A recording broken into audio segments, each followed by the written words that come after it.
I was doing all that talking and was on mute all that time. All that talking and it was on mute all that time. Shabbat shalom, family. Brother Brown, you in the audience, Brother Brown. And early too, boy. He said, 4 o'clock.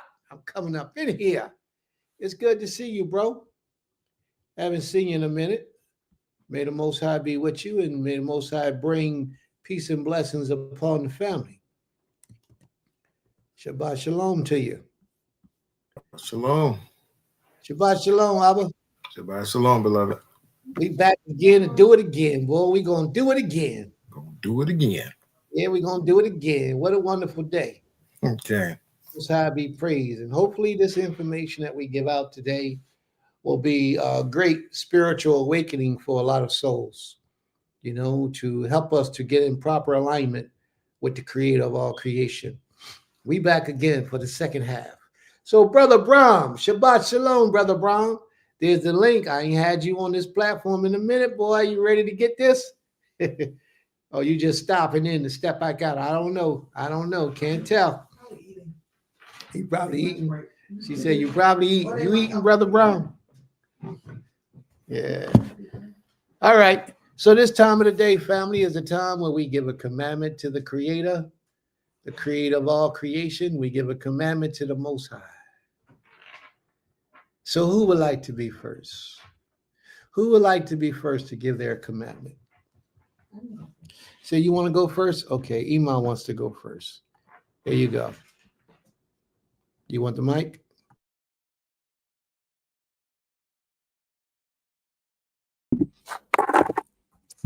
Shabbat Shalom, Nikulam.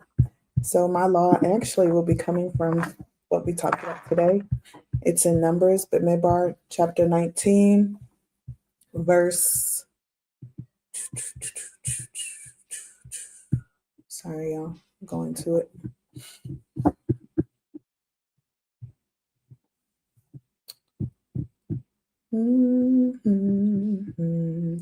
It's going to be found in verse 11. And it reads, verse 11 and 12, he that toucheth the dead body of any man shall be unclean 7 days. He shall purify himself with it on the 3rd day, and on the 7th day he shall be clean. But if he purify himself not the 3rd day, then the 7th day he shall not be clean. I want to reread that law because it's actually, I've been able to be participant in that law 3 times.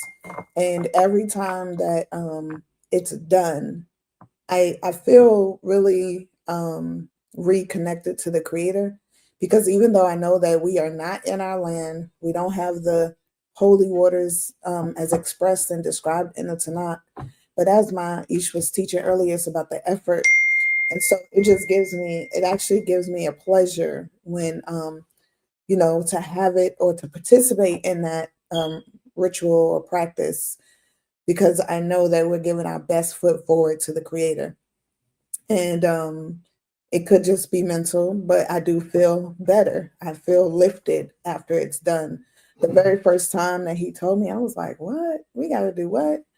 But after doing it, I was like, wow, and then it's just the sacrifice to even, because once you touch a dead body and you know the law, the sacrifice of doing that, because you could not touch the dead body and be like, well, because I want to be clean, I want to do this and that.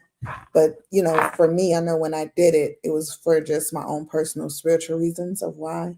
But going through the actual process of being clean spiritually, and mostly hoping and praying that the Creator accepts that, does give a different feeling about following these laws when you're able to put it into practice.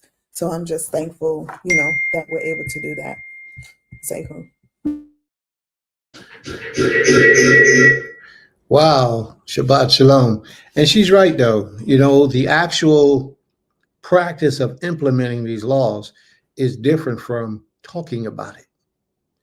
When you're actually going through the flow and you're trying to do what thus saith the Most High, physically do it in your life, there is a difference, a big difference. And you don't notice that difference until you actually implement it and put it in play. Like, for example, Where the law said, thou shalt not eat pork, or thou shalt not eat swine. When you go to the store and you just pick up something and you don't know what it is, it don't say pork chops on it. So on the name or on the picture, so you just get it and you take it home, you cook it and you eat it. Versus when you go to the supermarket and you see something you like, you turn it around and read the ingredients to make sure that there's no pork or no pork additives or ingredients in it. That's a totally different feeling. You're putting forth more effort when you go about trying to decipher whether there is or is not pork in a product, as opposed to when you're just basing it on the name of the product. The name of the product not having pork in it means nothing about what the ingredients are.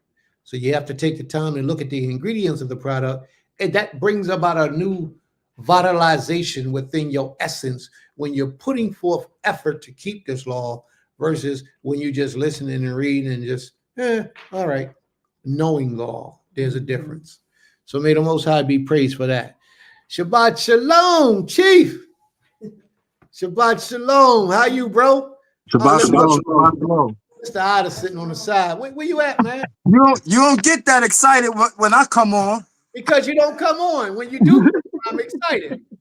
You on the sideline. I send you the link and you don't come in. Baruch Shemo, Baruch Shemo. I sent you the link earlier. You talking about I'm in class. It's there. When you're ready, you'll show up. Shabbat Shalom, Nicole. Shabbat Shalom. Hey, may the Most High be praised. So we at this time of our day when we giving commandments. I mean, you got the mic. You might well just go ahead and do your thing. All right, no problem. I mean, I could talk about what I was talking about in my Isha about today. The Deuteronomy, Devarim. And I gotta say, man, you look sharp, boy. You look sharp. I like that. Toda. That's something when somebody made for you or something. Yeah, Kang. I go to Manhattan, pick up my linen material, and I'll have somebody I have a tailor down here. That send me that number, man. I bet, definitely. Send me that number. I gotta put some orders in. May the Most High be praised. Deuteronomy 22, verse 11. Give you about 5 seconds to get there. I'm gonna read it. Shh, be quiet. Baruch Shemo. Thou shalt not wear a garment of diverse sorts, as of woolen and linen together.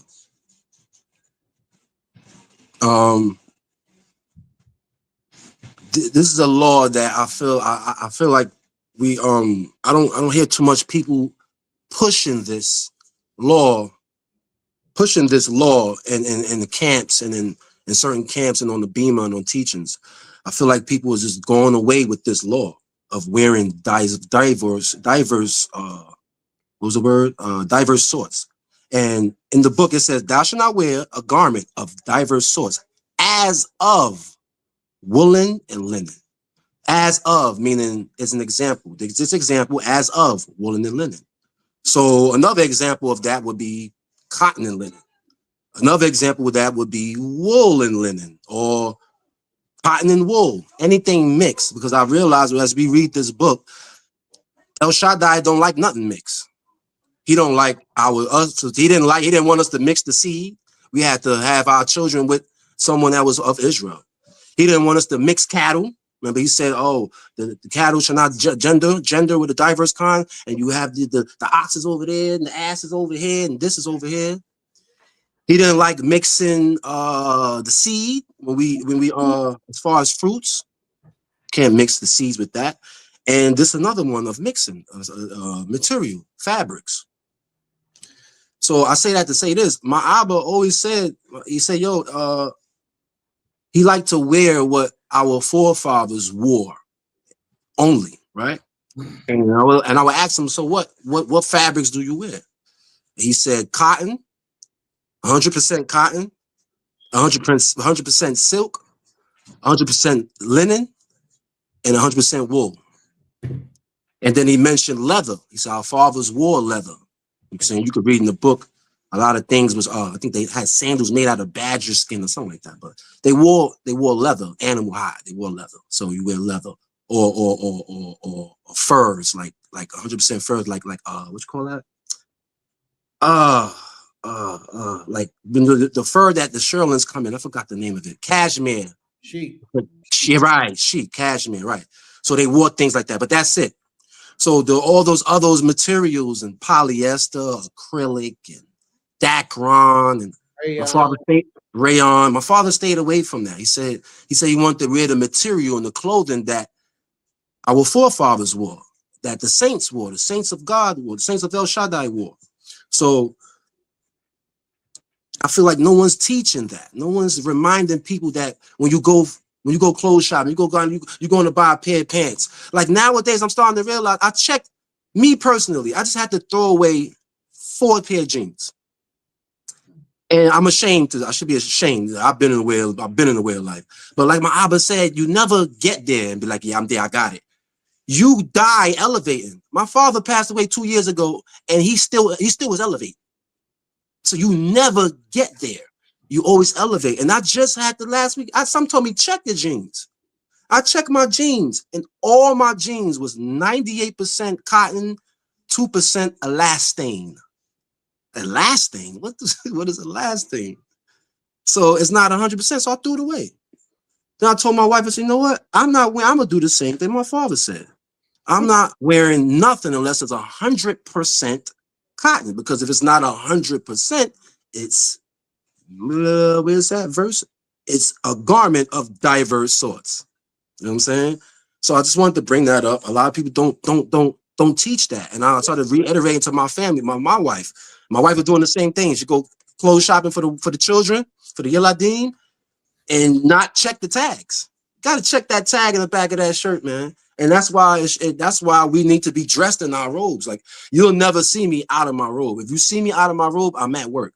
If I'm not working, I'm in my robe every day, 24/7, because the clothing nowadays is mixed. You could barely find jeans that's 100%. I had to go on Amazon and type in 100% cotton jeans, and Levi's 501 came up, but not all of them. So you got to check the one you click on and make sure it's 100%.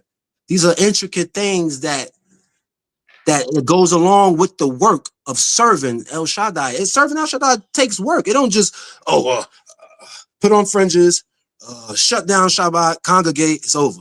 You know what I mean? You're like, nah, it takes work. It takes work. And the work is in the laws. And God, and El Shaddai always said, I forgot where in the book, you can help me with this one, Moray. He said, them that do my laws by sacrifice. He said, you're going to look out for those that do his laws by sacrifice. So people will read that and think, oh, do his laws by sacrifice, meaning the sacrificial laws. The sacrifice is you sacrificing. Sacrificing what? The things you like, the time of your day, you sacrifice the time, you cut and you make time for God, studying and reading. All that is by sacrifice. And this is a sacrifice. I had to throw away 3 pairs of jeans. I got 2 pairs of jeans now. All my coats is polyester. I just stopped reading. I say, you know what? Nope. I'm going to go buy me a Sherlin, all leather, 100% leather. And I'm going to wear that. And that's just what it is. My children are still in there right now, but with the help of El Shaddai, as time go on, as days go on, I'm going to get to change everybody's wardrobe. But it starts with me first. I'm going to set it all first. I'm going to change my entire wardrobe. So I just a law that I just wanted to bring up that, I feel like everybody's like forgetting about. All right? Baruch Shemon. No, don't go nowhere. Don't go nowhere. Don't go nowhere. I ain't going nowhere. I feel like I was talking too long. No, you weren't talking too long. You dropping some jewels. Right. And I appreciate and I respect the sacrifice that you're making for the King of all creation. I got to ask you some questions. Yeah, they cool, babe. We got them. I got to ask you some questions now because Prince gonna make you think. Prince gonna make you think. Let's go. So some things you can get 100%. Yes. Yeah. Yeah. So when you can get those things 100%, do you do without them, or you just ask the Creator for forgiveness and move on? Well, the things I will go without it because I watched my Abba. His coat was 100%. His clothing It was 100%. 100%. What was his coat? 100%. It was 100% leather. So what was the inside of his coat? It was straight leather. So that's Yeah. the sacrifice I was talking about. His It'll material. be cold. It'll be real cold outside, and my father would have to put on 2 robes. He had sweaters. He had 100% cotton sweaters. He'll put that on. Then he put on that leather coat and he troop it, man. And he said, "That's the sacrifice I make for God." And I watched him do that for years. And I never, Moray, when I say never, I never saw him get sick. Never. Great, great. And we know that Abba was a distinct man. He was different. So now let me ask you this, because I got to ask you this, because this is not nobody's defense, but mine's. Leather coats usually have a lining inside the coat. Right. Not all. Yeah, some of them be the opposite, like a shearling material. Get the shirt. With the inside of a lamb wool. Lamb's wool on the inside and leather on the outside. Right. When you get leather, because some leather is pig skin. Right. Because it say leather don't mean it's lamb skin or cow skin, pork skin. But so here's the one that I got. First, I want to make fun of you for a second. Just let me make fun of you for a second. What you had on, skinny jeans, man?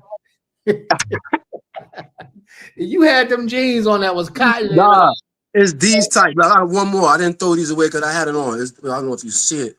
Yeah, man. You see him, right? Yeah. I'm telling my brother laughing at me right now. Yeah, he probably had them. Hey, Prince.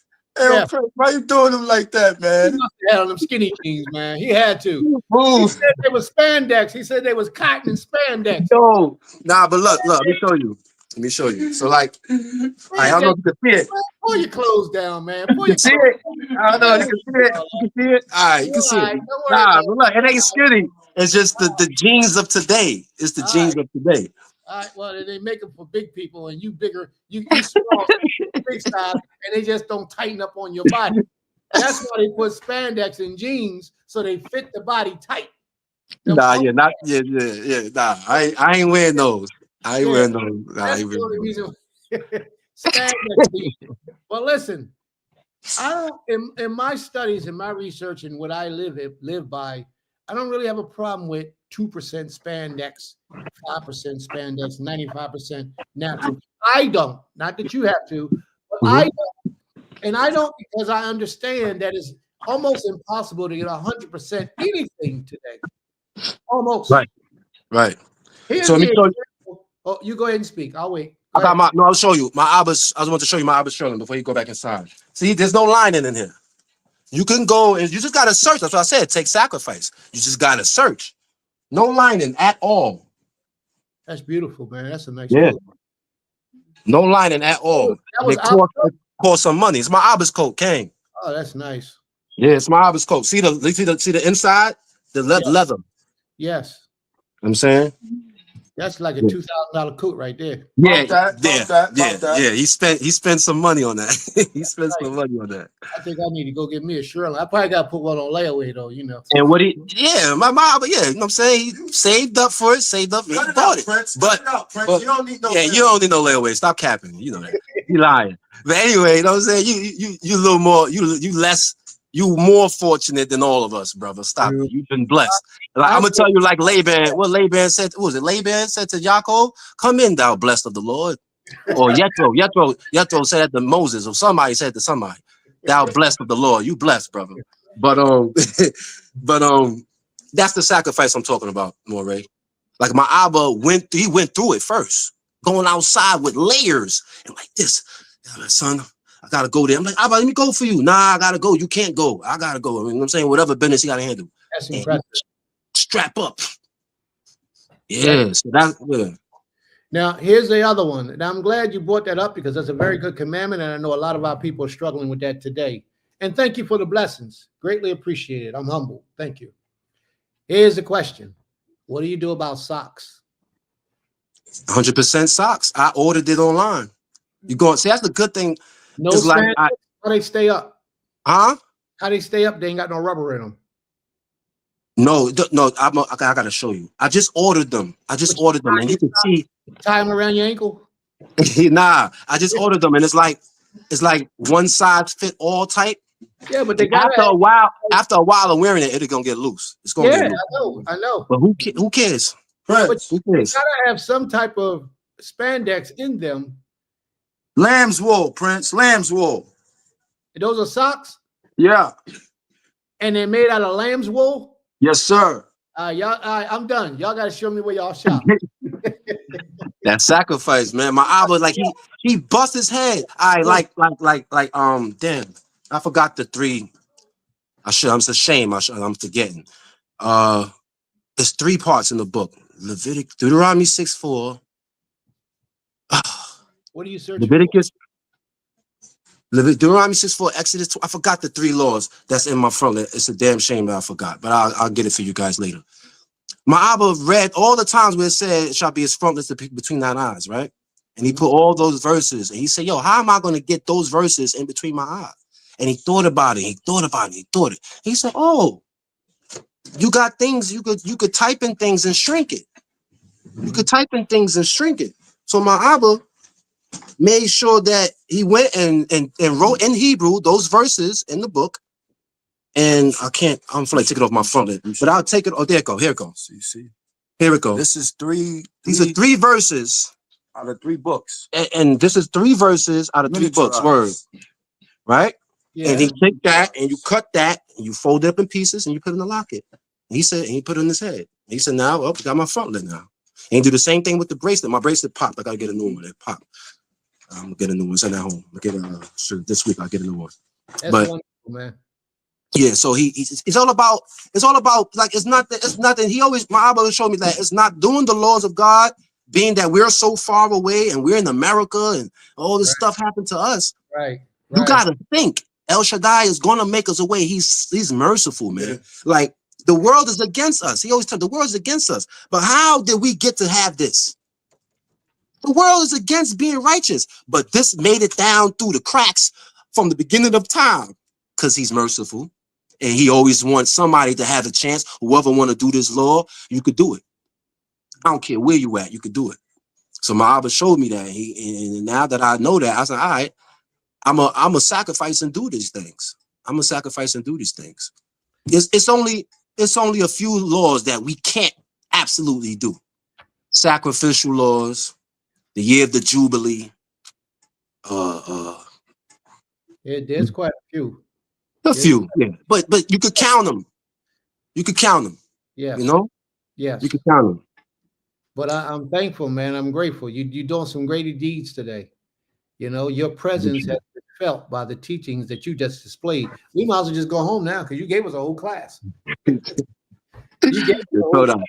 you for the lesson. The beginning to the end.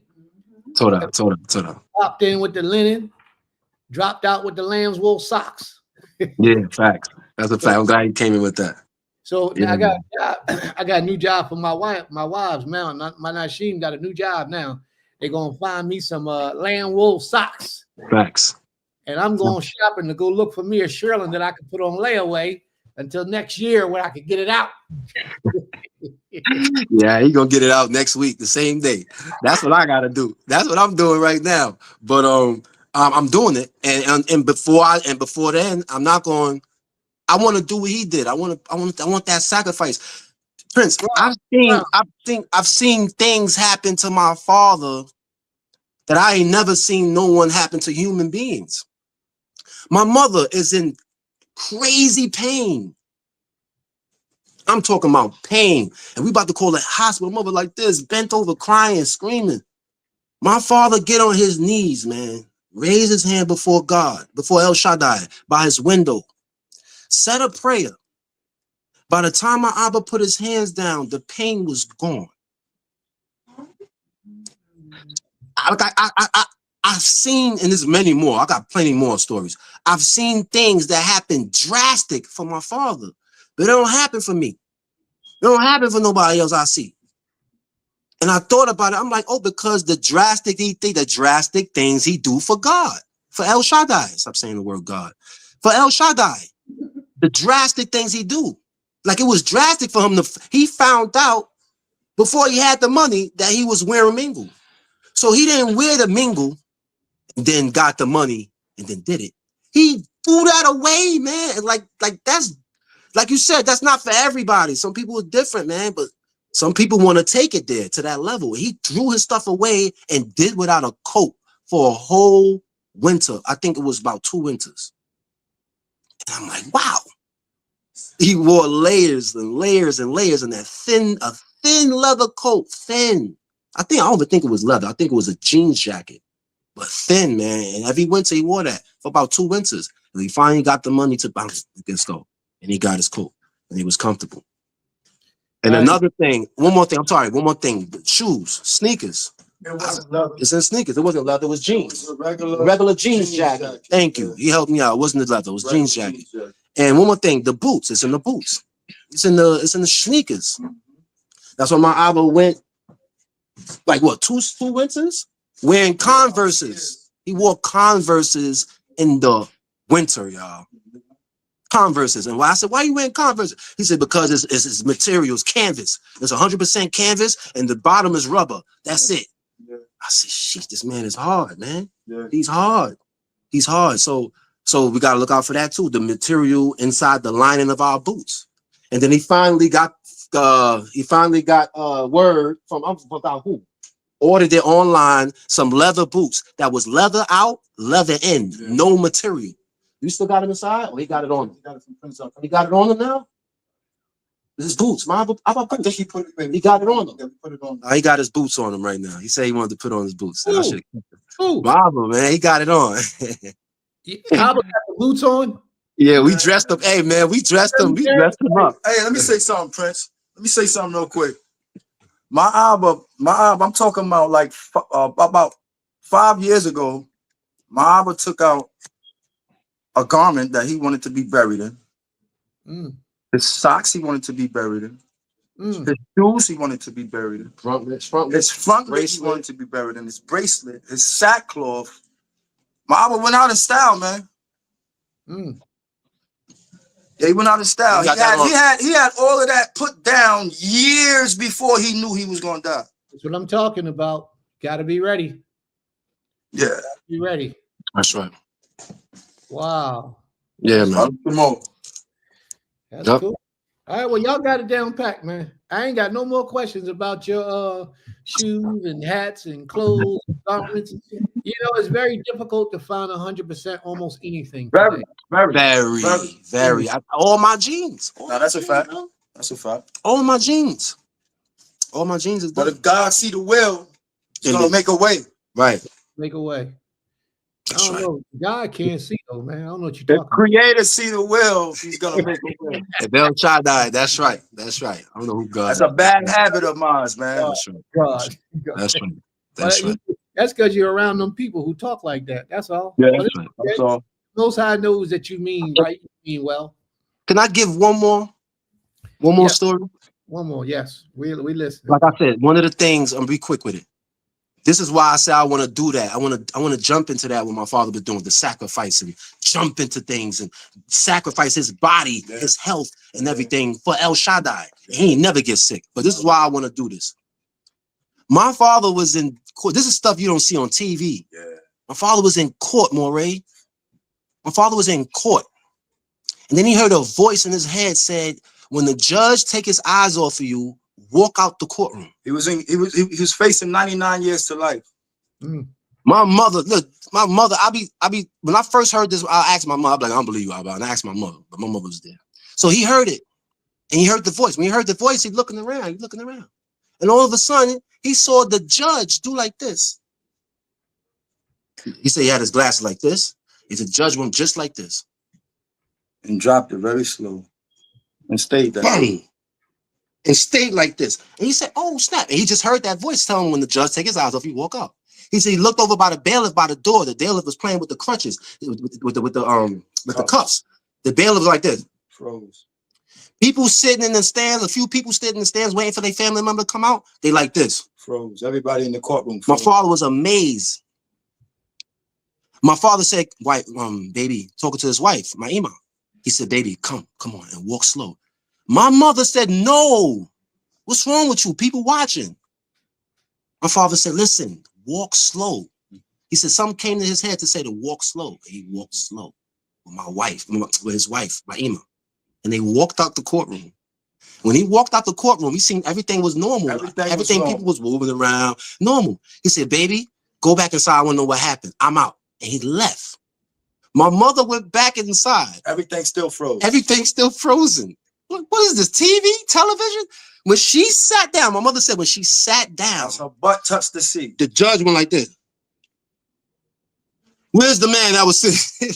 My mother said he went to the bathroom. My mother said he went to the bathroom. The bailiff said, Your Honor, ain't She nobody a liar. passed me. She said she's lying. Nobody passed me.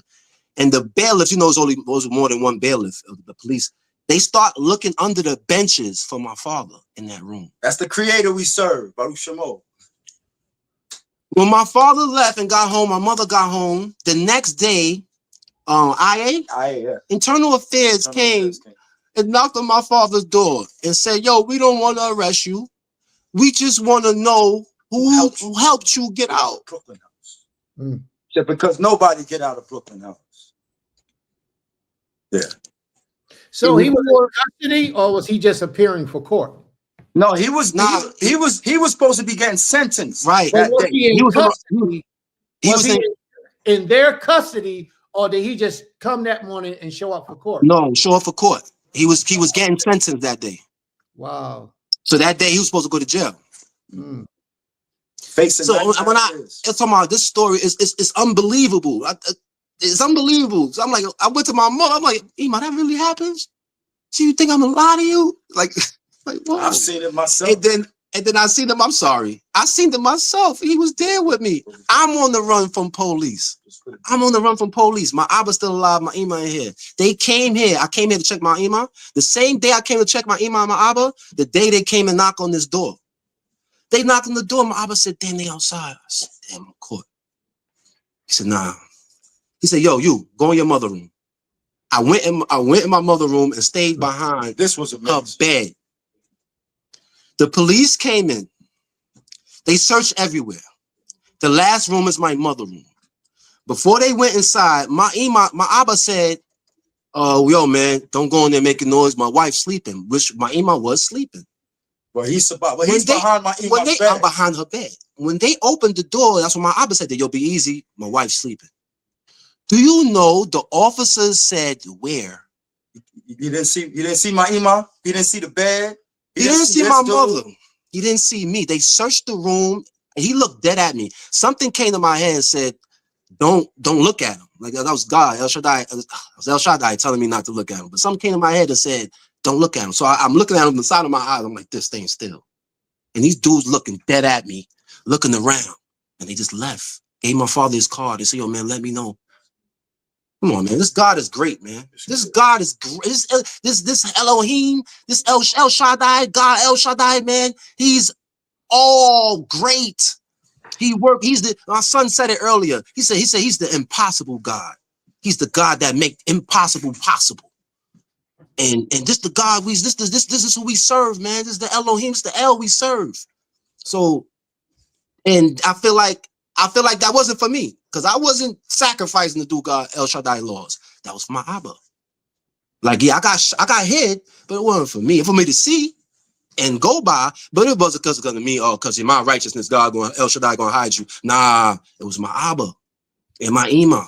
They sacrificed to do El Shaddai laws. So that's why I say I'm gonna sacrifice and throw things away, and I'm gonna and go without until I get the money. And if I don't get the money, then I'm gonna be one layered Israelite. Blessed be his holy name. So you still on the run, man? No, it wasn't a run. That was 2015. That was in 2015. I was on the run. I bust some dude in the head and was running. You still on the run? Nah, I'm good. I'm good now. I'm good. You got me tearing up over here, man. Yeah, man, I'm good now. But I seen these mirrors. I seen this. Yes. That's why it made me change my life drastically. I said I ain't never going outside looking like a nigga. Never. When I represent El Shaddai and everything, how I eat, how I dress, how I behave, where I go, you ain't gonna never catch me in the club. You ain't gonna never catch me in look how I'm dressed. You never gonna catch me in the corner, lift up my robe and peeing in the corner. Nah, there's the behaviors. Those are behaviors that that a man of El Shaddai don't do. You know what I'm saying? Make it in somewhere. Go inside of a restaurant. Make it home. But don't my Bob always taught me that. He said, don't lift up your robe and go and pee in the corner, people walking by. He said, nah, it's not the ways of a godly man. You know? So that's why I'm changing my life drastically for El Shaddai, because he is great, man. He is great. He's great. I told my sister this today, Prince, and then I'm done. I told my sister, I said, I gave up on my life. I literally gave up on my life. And now I'm worrying about afterlife. I don't worry about this life no more. It's nothing. This life is nothing. Yeah, I don't worry about this life no more. I worry about afterlife when I die. Yeah. And the Most High said it too. The Most High said, think of the day of your death, which means prepare yourself, man. Right. What people say, but a lot of people hear that and think it's over when you die. Read the prayer of Manasseh. I would love for people to read the prayer of Manasseh and hear what that man was saying. Yeah, deep prayer. He said, do not condemn me to the lower parts of the earth. That man was in Riblah at the time. He was being punished for what he was being doing. So what is he talking about? If he's being punished right now, he's in Riblah. King Manasseh was in Riblah when he wrote that prayer to El Shaddai. And he said, don't, please. He said, don't make my transgressions be remembered. He said, and don't lower me to the lower, don't condemn me to the lower parts of the earth. Yeah. What is El Shaddai talking about? There's a punishment that's going to happen. I hold on my Bible. You don't live this life and serve El Shaddai for no reason. No, people out there, they don't go get the same faith. People that serve JJ Christ and Alibaba and all them weird deities out there, people that do weird stuff, they're not getting the same faith as a man that serves El Shaddai. Say a man like you, Moray, who's gonna bow down and buckle down and try to do El Shaddai law. Like I didn't even know. Like you see, I just brought up about the material. You said I'm jumping on that. That's real. That's real. That's real. That's real, man. So, it's something. It's a reward. It's a reward for the righteous. All right. Even it's a spot in Jeremiah. It's Jeremiah 17. Where El Shaddai said, King David, he gonna be on the throne. He gonna be on the throne again.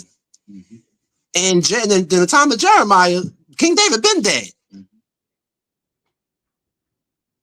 When King David messed up and El Shaddai sent the prophet to him, the prophet, who was it?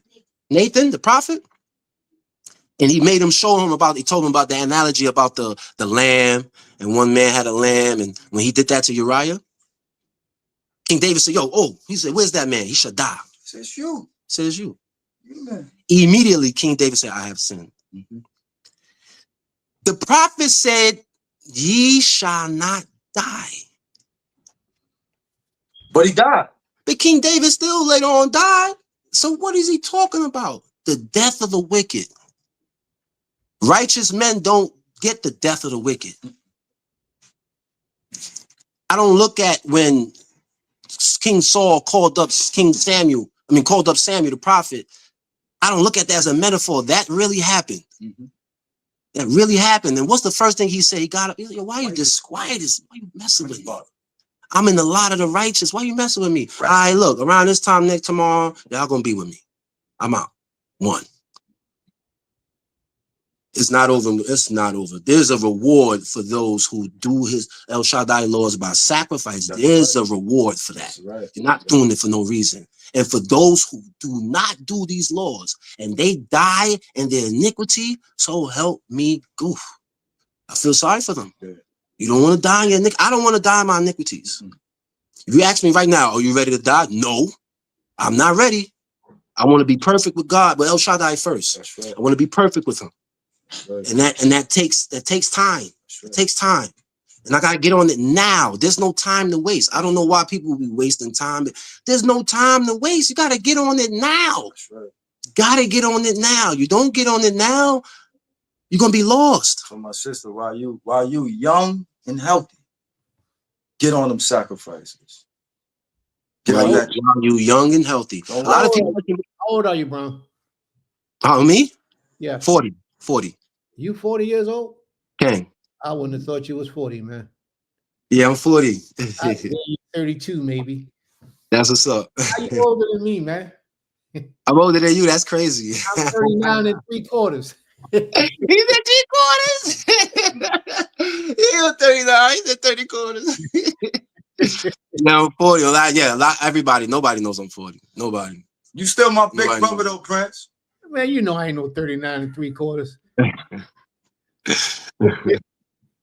Yeah, that's what I tell everybody though. You know, 39 and 3/4. I know you ain't. I just ain't blow you up, man. I know you got kids over 20, what? 20?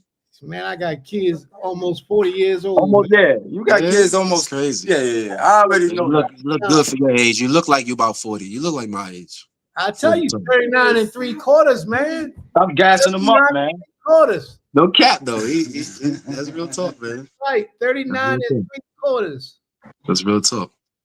But your testimony has been outstanding today, man. Hold on. It's been wonderful. You know, you made this whole morning, this whole evening. Yeah, you made. My wife said you came back with vengeance. You ain't been back so long. You come back and just take over, start giving a whole lesson. What's up? You did a wonderful job, man. We greatly appreciate it. May the Most High be praised. And anytime you feel like you got something to spill, you know how you do. Do your stuff. May the Most High be with you. Baruch Shemo. Baruch Shemo. Shalom. Shalom. All right. All right. May the Most High be praised. All right. So this is that portion of time, family, where we give a commandment. Prince, give a commandment. It's 4:45. Yeah, we still giving commandments. And if all we do is give commandments today, that's cool too. That's cool too. Y'all know how we do. May the Most High be praised. Oh, you got something to read? Okay. I'm going to give you the mic. You take the mic.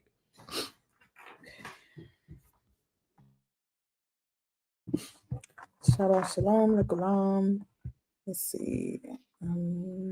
Starting with, okay. My sister wife Autumn, her law can be found in Vayikra, Leviticus 19, verse 13. Thou shalt not defraud thy neighbor nor rob him.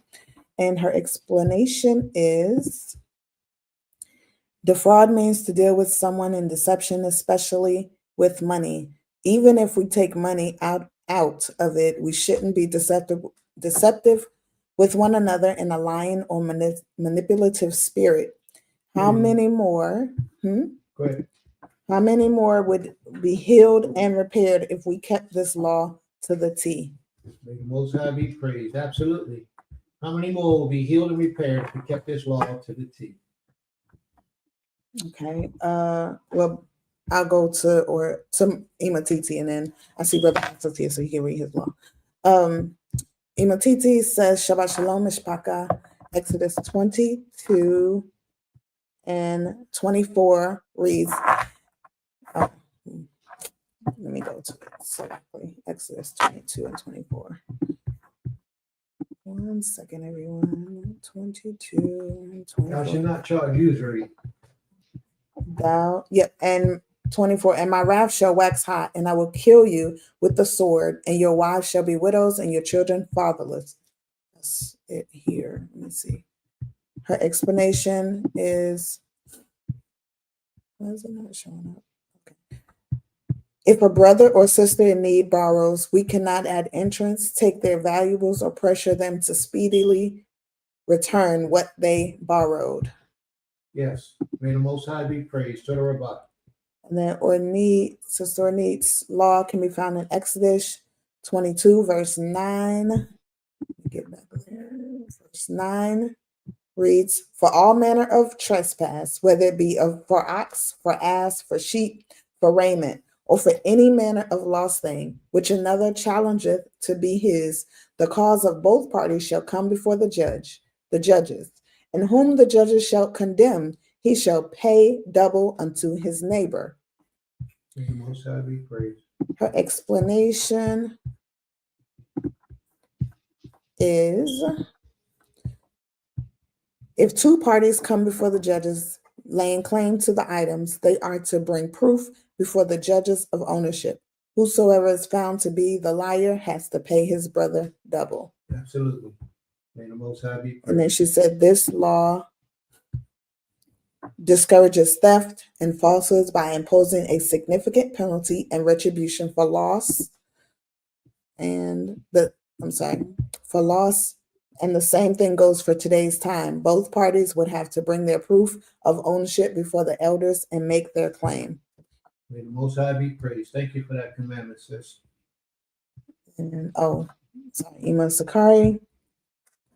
Her law can be found in Deuteronomy. Sister, It wasn't no. part of her law.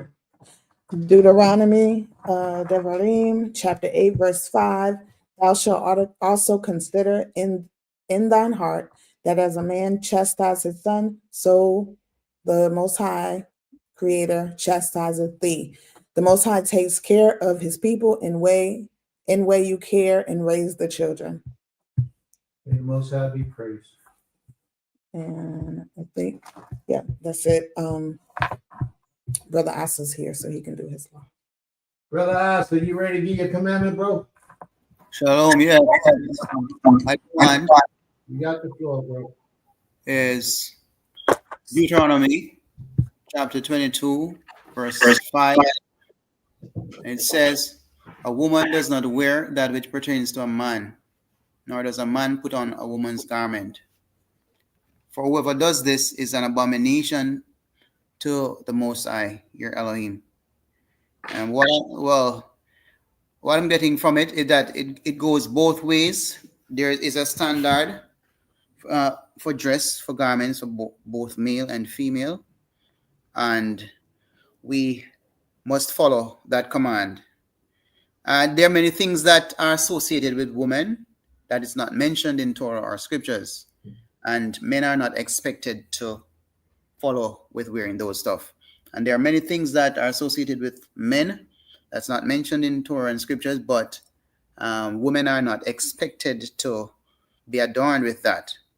And the purpose is to establish the distinction, and even for the purpose of adultery, the man, if the woman is in the man's zone, just like a man, they can actually do things not expected of them because it's not recognized that it's actually a male and a female, right? In terms of garment, I'm even to one extreme, correct me if I'm wrong, but even the issue of wearing dye, there are a lot of men right now are dyeing their beards, and the historic context of dye, use of dye and wearing is among the females. Other things we can look at, like shaving of the armpits and the pubic hair. That I don't know if that's something for men, but it's something that women do. So there are things that the Torah forbids us from wearing. And if we wear those things, it can amount to abomination. I'm thankful for those brothers that came on and highlighted the importance to maintain that distinction and unique identity for Israel, and why it's a challenge for us to get 100% linen cotton or whatever the other material is. We should pursue it because it must be some reason why, those who are in production deliberately try and mix it so that that's all that's available for us. The pants issue has always been one, everywhere. Men, the priesthood were the ones that wore pants, and I don't really find any scripture that promotes the woman to wear pants. And I'll stop there to have your comments. May the Most High be praised. A very good commandment. Very good commandment. You touched on the diverse of things.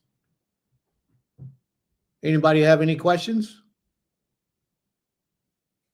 All right. Okay, before you go, at Exodus 28:42, that is in the same context.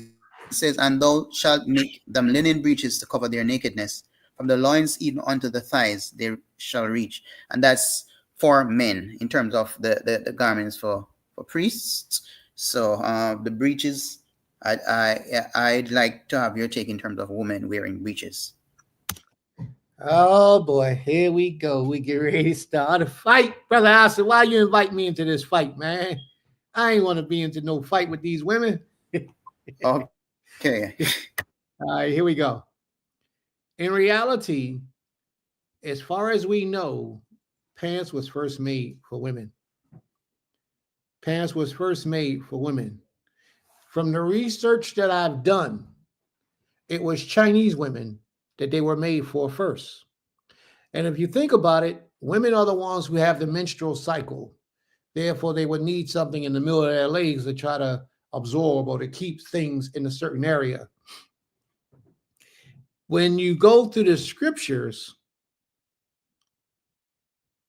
we only hear mention of men wearing pants, pantalones.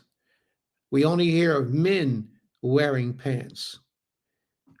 And they go down to the knees. The pants that they wore went down to the knees, from the waist down to the knees to cover underneath of their garments. We read that today in the book of Leviticus, the 16th chapter, where the priests wore linen, they called them linen breeches. And that's what they were. They went down to the ankles, to the knees. But they were up underneath of the garments so that no one would be beholding their nakedness in any times.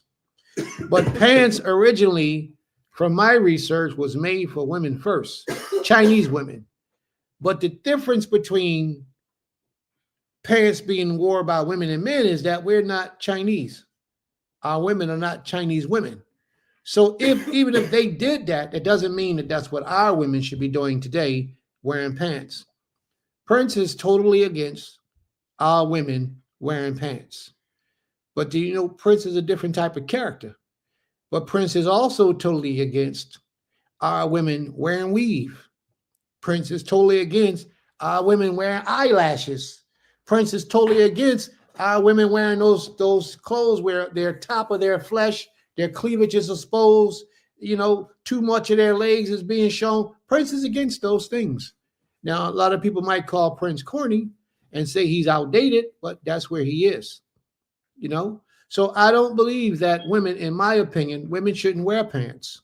And on our land, Beulah land at Temple Kifarim, we don't allow our women to wear pants.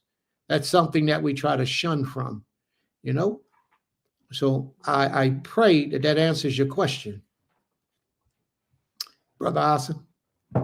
Yes, thank you. It does. What about the dye, dyeing the beard from gray to black? See, if you spend any significant time with me, it ain't even gonna really be a significant time. It's gonna be a little bit of time, but if you spend time with me, you'll see that anything unnatural has a problem with Prince. All unnatural things has a problem with Prince. I don't believe in dyes. I don't believe in chemicals. I try to avoid all those things. Even my medication comes from the earth. Even my medication has to be natural. It's my food, It's got to be something natural that you put into your body. I try to stay away from all those things. So, but sometimes you just got to listen and spend time with and learn the people you're with. So yeah, I don't associate people dying there. See, this is one thing for me. I've had people who dyed their hair and about a year or two later, they died of cancer.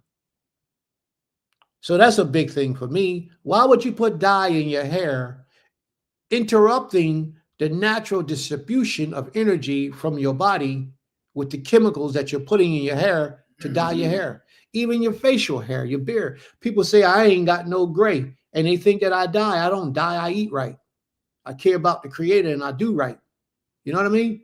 I don't do those things. But I have people in my company that wore dye and that have not died, passed away. And they wore dye for many years. So, but I, myself, I'm against dying. dyeing your hair. One time my wife asked me, I want to dye my hair. Not in my house. I don't believe in that. That's something that I strongly are against. And I'm against it because I've seen, well, first, I'm against it because I'm a natural type of man. And if you want to walk with me, you want to be with me, you should be as natural as possible. If you want to dye your hair, then I think something is wrong with that, because it shows, to me, just personally, it shows me the lack of self-esteem. You got to give yourself an artificial reflection so that you'll be pleased with yourself. So therefore, dyeing, artificial hair put in your head, all these types of things are not things that I would promote. May the Most High be praised.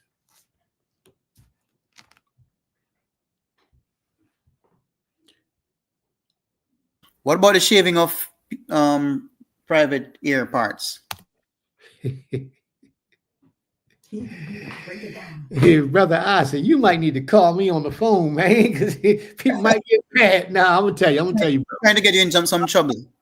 I'm gonna tell you. And this might astound you a little bit or surprise you a little bit, but I don't even wear deodorant. I don't shave my hair. I don't wear deodorant. I don't wear deodorant because I don't have the same diet as most people. Therefore, my body is not perspiring in the manner that others do. I don't put nothing under my arms, nothing. If I had to, I'll use lemon, but I don't put anything under my arms. So there's no reason for me to shave my hair. And also, I don't see why women would shave their private parts at all. But see, that's me on a personal preference. I like hair. I'm a man who admires hair. The more hair you got, I'm cool with that. You know what I mean? As a man, women never have to shave underneath of their arms. Women never have to shave their private parts or their legs. They don't have to do that. I'm a natural man. I like things the natural way, the way that they are. Now, can I tie that to Torah? The only way I can tie that to Torah is through a man. See, men didn't shave their beards. Men didn't cause baldness upon their head. Men allowed their hair on their head to grow. My son, he's here in the background right now. His name is KJ Israel. Never had a haircut in his whole life. And if I have my way, none of my sons will ever have a haircut, ever. He has locks way down his back. He's never had a haircut in his life, ever. Unless he trimmed his locks down a little bit, but I wouldn't know about that. So I'm a natural type of guy. The natural order of life is what gravitates me, pulls me, it energizes me. The natural orders of life. But can I say to somebody else they can't shave underneath of their arms? I wouldn't do that. I can't argue with you unless you're my wife. Now, if you're my wife, then I would, have a different point of opinion. But I don't really necessarily do anything with their underarms. If that's what they choose to do, I don't really interrupt that. I wouldn't have an issue with that, and I wouldn't make that a problem. But other things we would have to talk about. So may the Most High be praised. Yeah, well, the brother asked me, and I'm going to answer him. Yeah, Most High be praised. Absolutely. All right. So we're in that part of the day, family, where we're giving commandments. We're giving commandments. Somebody, you need your floor? Your camera's off.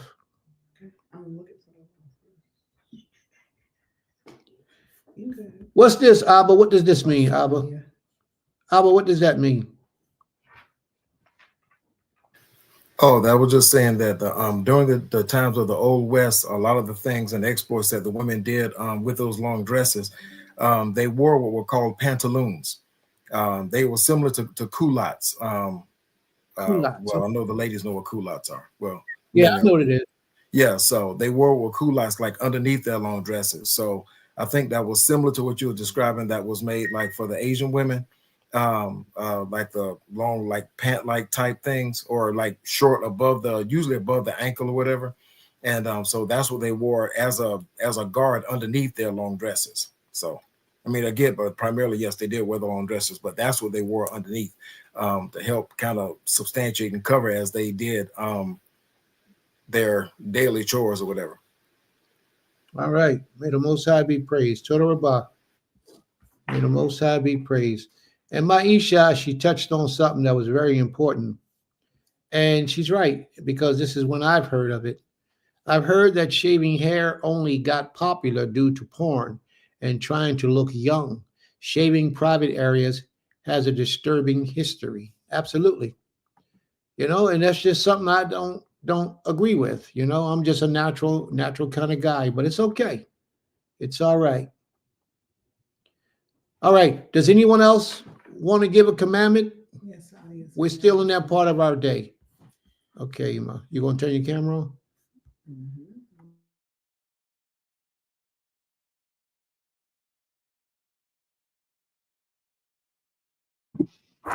Shabbat Shalom, everyone.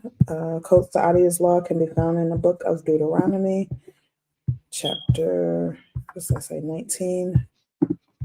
Chapter 19, verses 3 through 10. Okay, so let me go to it. Deuteronomy, chapter 19.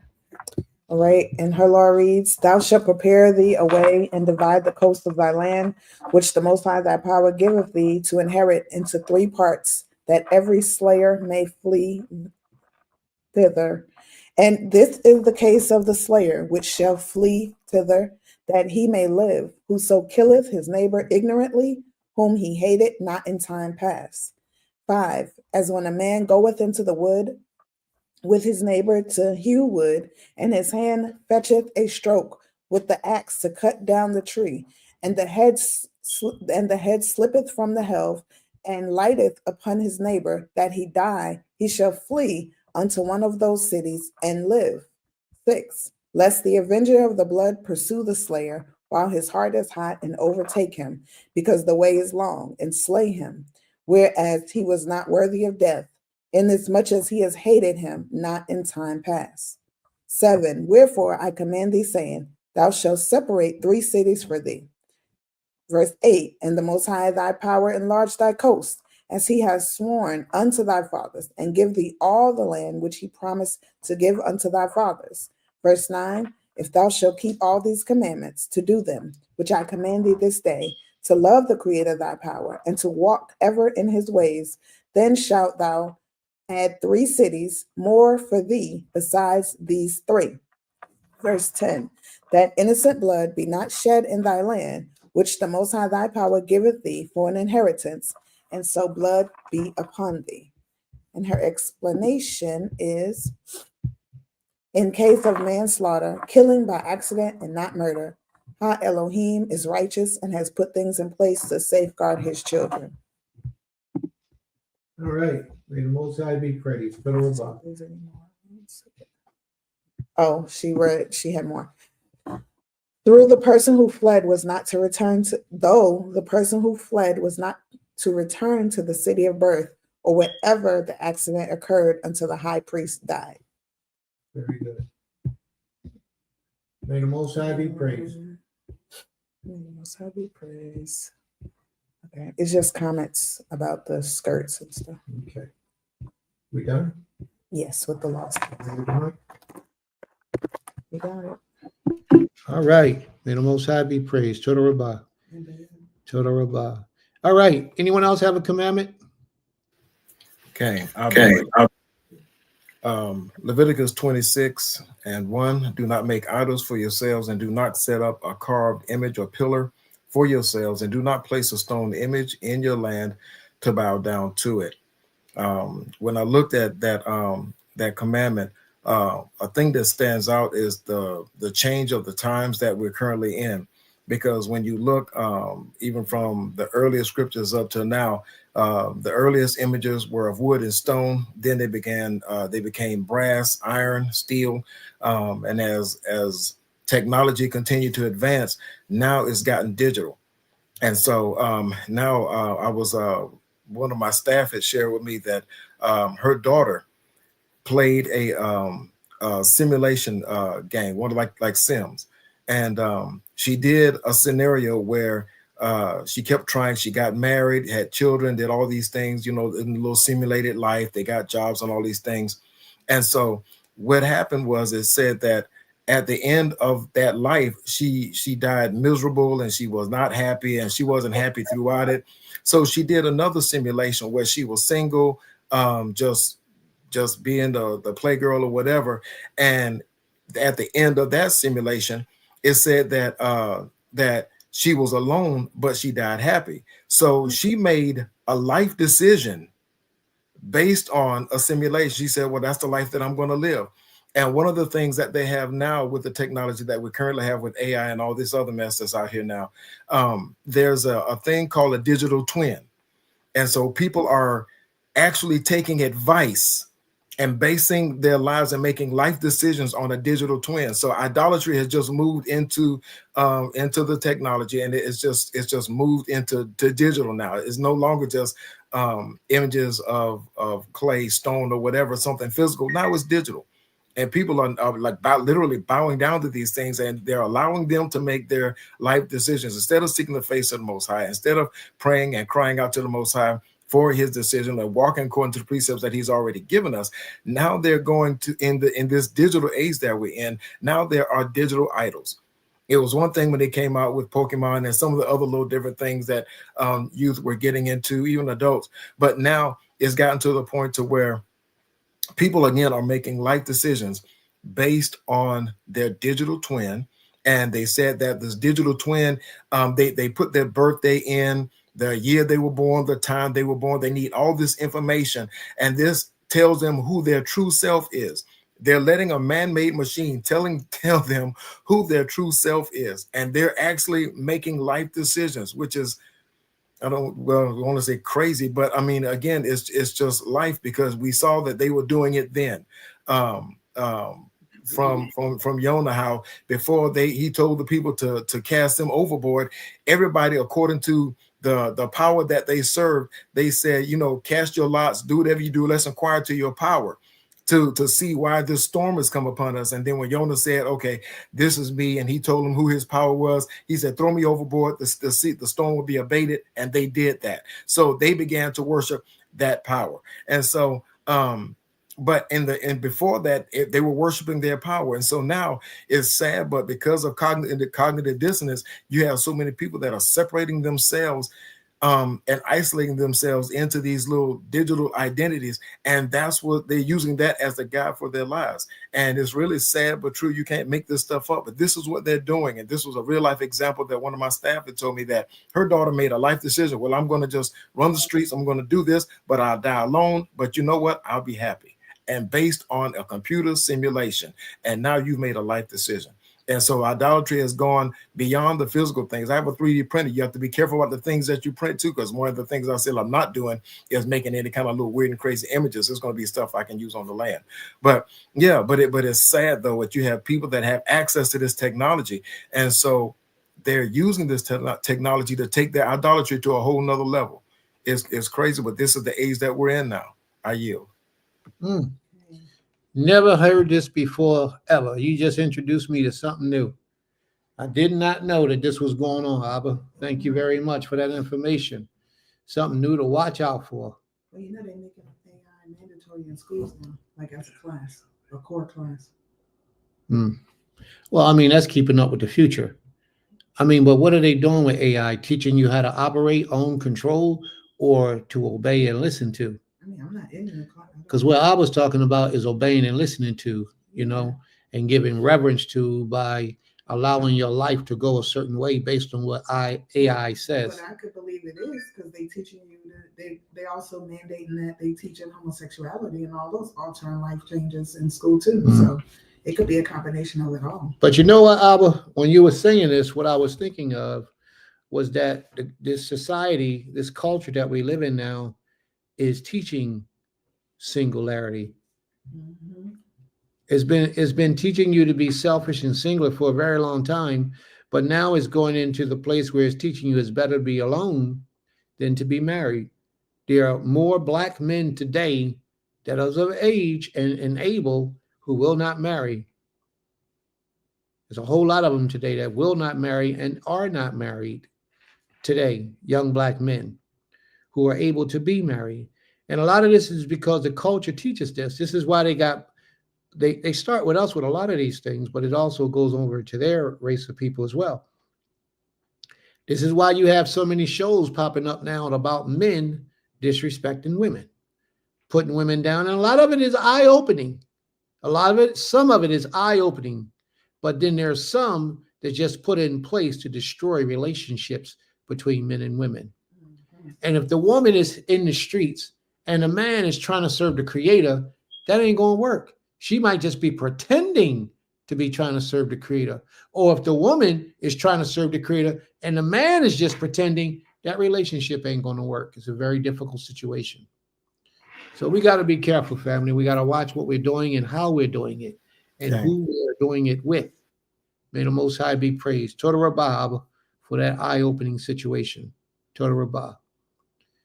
Is there anyone else who has a commandment for us today? Anyone else who wishes to give us a commandment?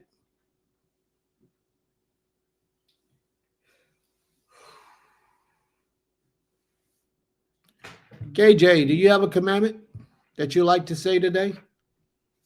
Shalom, shalom. I'm not getting on screen right now, but I'll give a commandment. I'm sure everybody else has. I might butcher it a little bit. You can fill me in wherever I may have messed up. If you were to have a slave,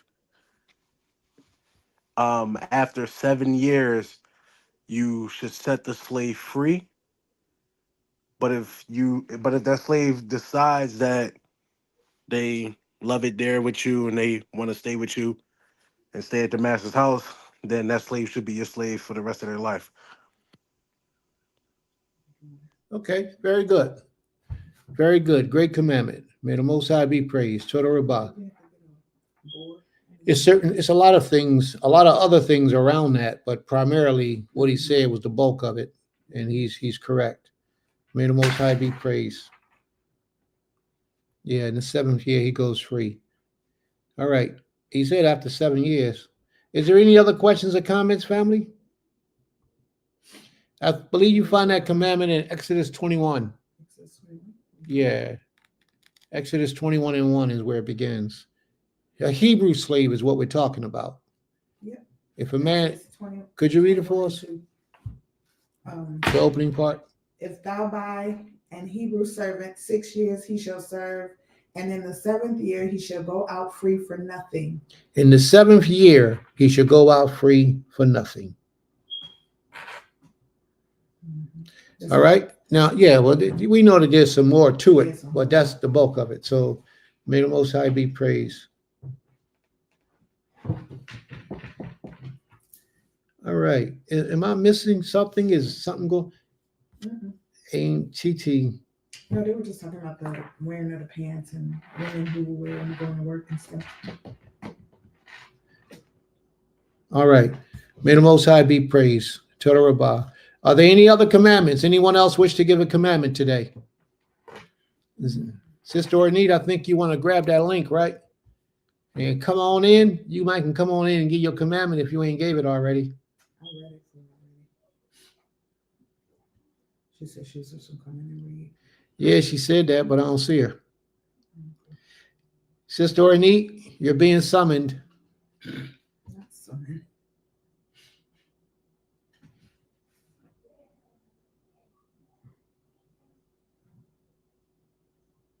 All right. I don't see Sister Ornita. Maybe she stepped away for a moment. All right. Oh, there she is. Shabbat Shalom, Sister Ornita. Shabbat Shalom. How are you today? Tov Me'ov. All right. All right. You ready to read with us today? Ex Cain. Absolutely. All right. Let's get this thing going. Y'all ready? All right, Sister Anit, go to your book, please, and grab Genesis chapter 19. We're going to come from Genesis chapter 19 today, family. Do we need to put this on the screen?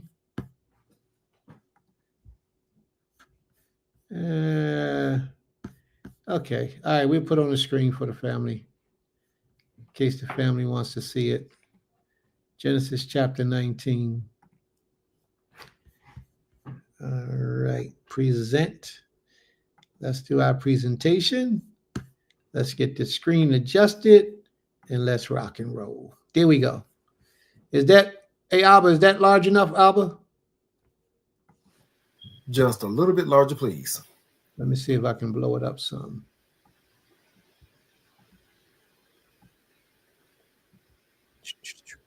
It won't let me blow it up. Nope, it won't let me make it. Let me see. Okay, well, I can still see it. I can still see it. Total. Okay, how about that? Is that big enough? Yeah, that's total. All right, great. Wonderful. Let's rock and roll, family. Anybody who is not visible on the camera will be removed from the screen, except for Sister Ornette, who is our reader. Sister Ornette, if you can become visible, that would be appreciated.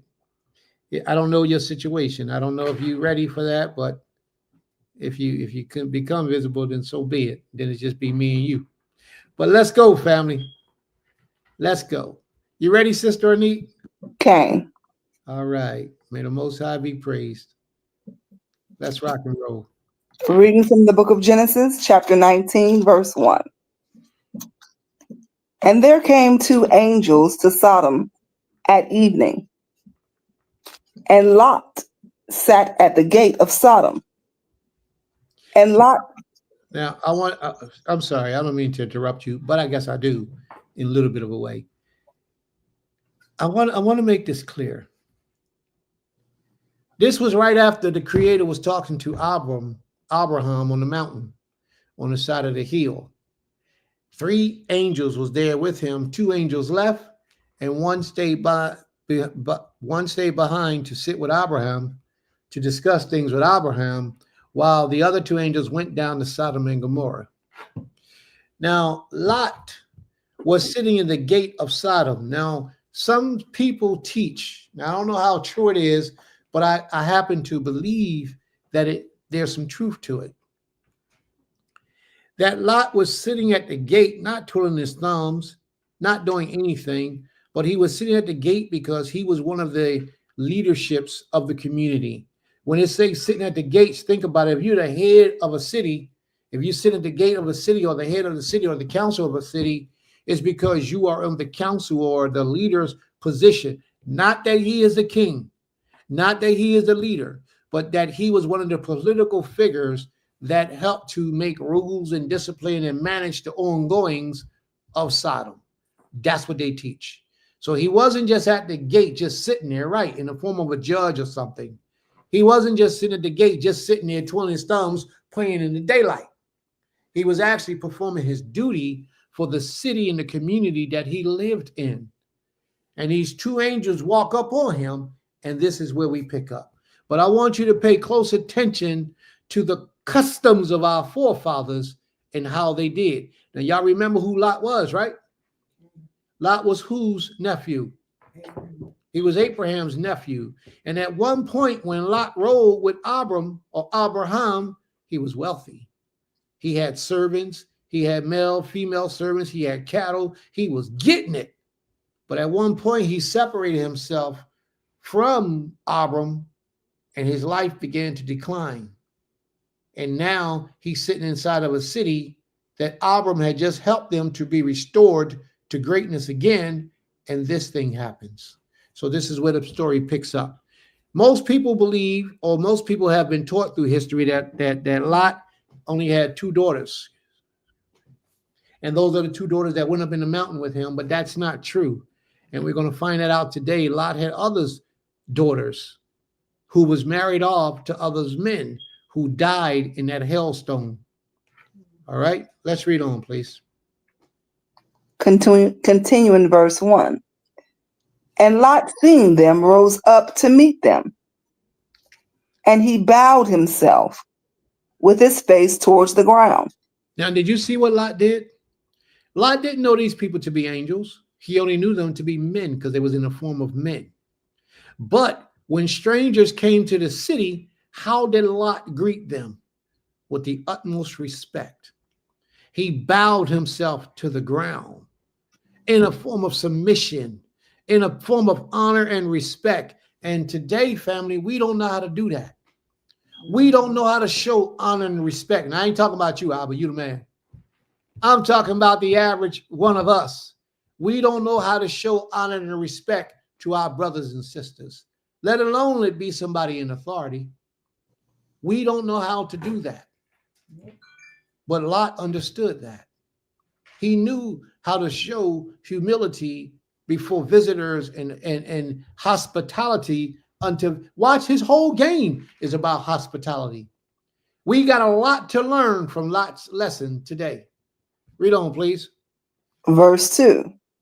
And he said, Behold now, my lords, turn in, I pray you, into your servant's house, and tarry all night, and wash your feet. Now, why did that happen? Lot knew that these people wasn't from his city. He knew that these people was travelers. He knew that they were outsiders. And what did he say to them? He said, come inside my house. I mean, probably a lot more conversation went on that they're just not talking about. But what he said was, come inside my house and wash your feet and get something to eat and just chill and relax. And then possibly tomorrow you can go about your way. We don't have that kind of consideration for people that we know, let alone somebody we don't know. Where's that type of hospitality at today? If you don't believe me, somebody you rocking with real strong, that you think you rocking with real strong right now, go to their city, pop up in their city and give them a call and see if they offer you a place to stay. See if they even give you a bread to eat or water to drink. See if they even invite you to their house. Pop up on somebody unbeknownst to them. First thing they say is, oh man, you ain't tell me you was coming. What's wrong with you? You don't just pop up on nobody. That's how they treat you, and they know you. Supposedly know you. That's not the hospitality of Abraham. That's not how we're supposed to treat each other. But because we're westernized, this is how we do each other. You can't even get somebody to call your phone without texting you first. Yo, bro, you ain't text me to see if I was able to talk. That ain't right. You should be able to call your people. Yo, you knock on somebody's door, you go to their town, you knock on their door. Hey, bro, why you knocking on my door? You wasn't invited. And that's real. A lot of people are like that, but that's not hospitality. Lot didn't know that these people were coming. Lot was sitting at the gate. Lot was doing his assignment. Bless you. He was doing his assignment. They popped up. He opened the door of his house for them. His house became their house. Go in, wash your feet. Let me fetch you a morsel of bread. Let me feed you. And that's because Lot was the nephew of Abraham. He learned how to treat strangers. If you notice, that's the same thing that Abram did in the 19th chapter when he saw the three men. He took them, he clothed them, he washed their feet, or he got their feet washed, and he fed them. Same thing Lot did. So what does that show us? That show us consistency in how we're supposed to treat the strangers. But let's be honest for a minute. Sisters, raise your hand. How many sisters went to a unity Shabbat or to a congregation and was treated like outcasts? How many brothers went into a unity Shabbat or a congregation and treated like strangers? But yet these are supposed to be your people, supposed to be your folk. That don't happen in Beulah Land and Temple Kipharim. You show up to us, we got you. You can't get on the land unless you call somebody or let somebody know you're there. But the simple fact that you came, we're not going to treat you like an outsider. We're going to be good to you. We're going to treat you well. We're going to take care of you the best that we're able to do, because that's how our people are supposed to be. But you should know somebody before you just pop up. You should know somebody. Yeah, Prince told me I can come. Or Prince put an invitation out. Or Prince made it known where y'all were. And here I am today because my spirit's been wrestling with me and I need to change my life. Can I come? And that's how we move. But that's how we are supposed to be with all of our people. Read on, sis, please. Continue in verse 2. And ye shall rise up early and go on your ways. And they said, Nay, but we will abide in the street all night.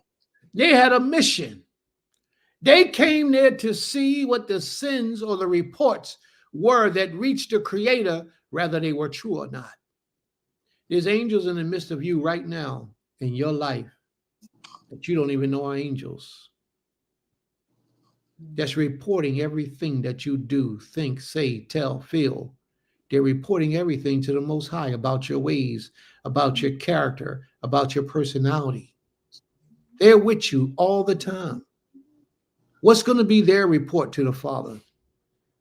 These angels came down to see if these things was true. And watch what happens. They wanted to stay in the streets to report. But Lot insisted, no, y'all come be with me, because Lot knew that the world was wicked at his time. He knew that if those angels or those men were in the city, that something would happen to them, because he didn't know how powerful or who they really were. So he was just looking out for their welfare. Hey, no, y'all don't have to be. No, these people out here crazy. Y'all know how it is, especially if y'all live in a hell-ridden city like Philadelphia or California or Compton. Y'all know how it is. You don't want nobody to be in the streets, and when the sun go down, you go down too, because if you're in the streets, you might get laid down. Lot knew that. He understood that, so he offered them shelter. Read on, please. Verse 3. And he pressed upon them greatly, and they turned in unto him, and entered into his house. And he made them a feast, and did bake unleavened bread, and they did eat. And they did what? And they did eat. Now, these was angels. Am I right? Cain. No, these was men. Mm-hmm. These men were powered with the ability of an angel. They were angels in the physical form as men, and they ate. They ate. They had a feast. They talked a lot. They had a physical body, but yet they were angels in the form of men. Read on, please. Verse 4. But before they lay down, the men of the city, even the men of Sodom, compassed the house round, both old and young, all the people from every quarter. And they called unto Lot and said unto him, where are the men who came into thee this night? How did they know? Mm-hmm. How did they know that anybody came to Lot? How did they know? Because they watching everything. Mm-hmm. But look, this was everybody at their gate. This was everybody in the city. The majority of the people in the city was around his door, looking for these angels, trying to see who's going to be the first ones to break them in. Wickedness. And Lot has been belittled to be in the midst of those people after living so long with his uncle, Abraham. Read on, please. Continuing verse 5. Bring them out unto us, that we may know them. Now, they're not talking about that we may know them to know their names and where they from. Right. They want to know them. Mm-hmm. They want to do some crazy, freaky stuff to the men. These are men, old and young, at the door. This is straight wickedness. Yeah. America today. America today. Did you guys see in the news where in Korea they put up a thing where the Korean, what's Lingwei Chow, what's his name? Chow. He said that they can't even watch homosexuality on television. They banned all homosexuality throughout the nation. Yeah. There's no more nothing dealing with homosexuality treatment in their country. He banned it all. America couldn't do such a thing because most of the people in the government, they what? Okay. Read on, please. That's sad. Mm-hmm. And they're the ones who rule us. They are the ones who are in control. Read on, please. Verse 6. And Lot went out the door unto them, and shut the door after him, and said, Now, I pray you. He bold. He bold. He see these homosexuals at his door. He see what's going on. He closed out the door and closed the door behind him and tried to reason with these people. But there is no reasoning with them. Read on, please. Verse 6. And Lot went out the door unto them, and shut the door after them, and said, I pray you, brethren, do not so wickedly. Behold now, I have 2 daughters, who have not known men. Let me, I pray you, bring them out unto you, and do ye to them as is good in your eyes. Only unto these men do nothing, for therefore came they under the shadow of my roof. Now, that is very important. That is very important. Most people today have no idea the importance of your responsibility when someone comes to visit you.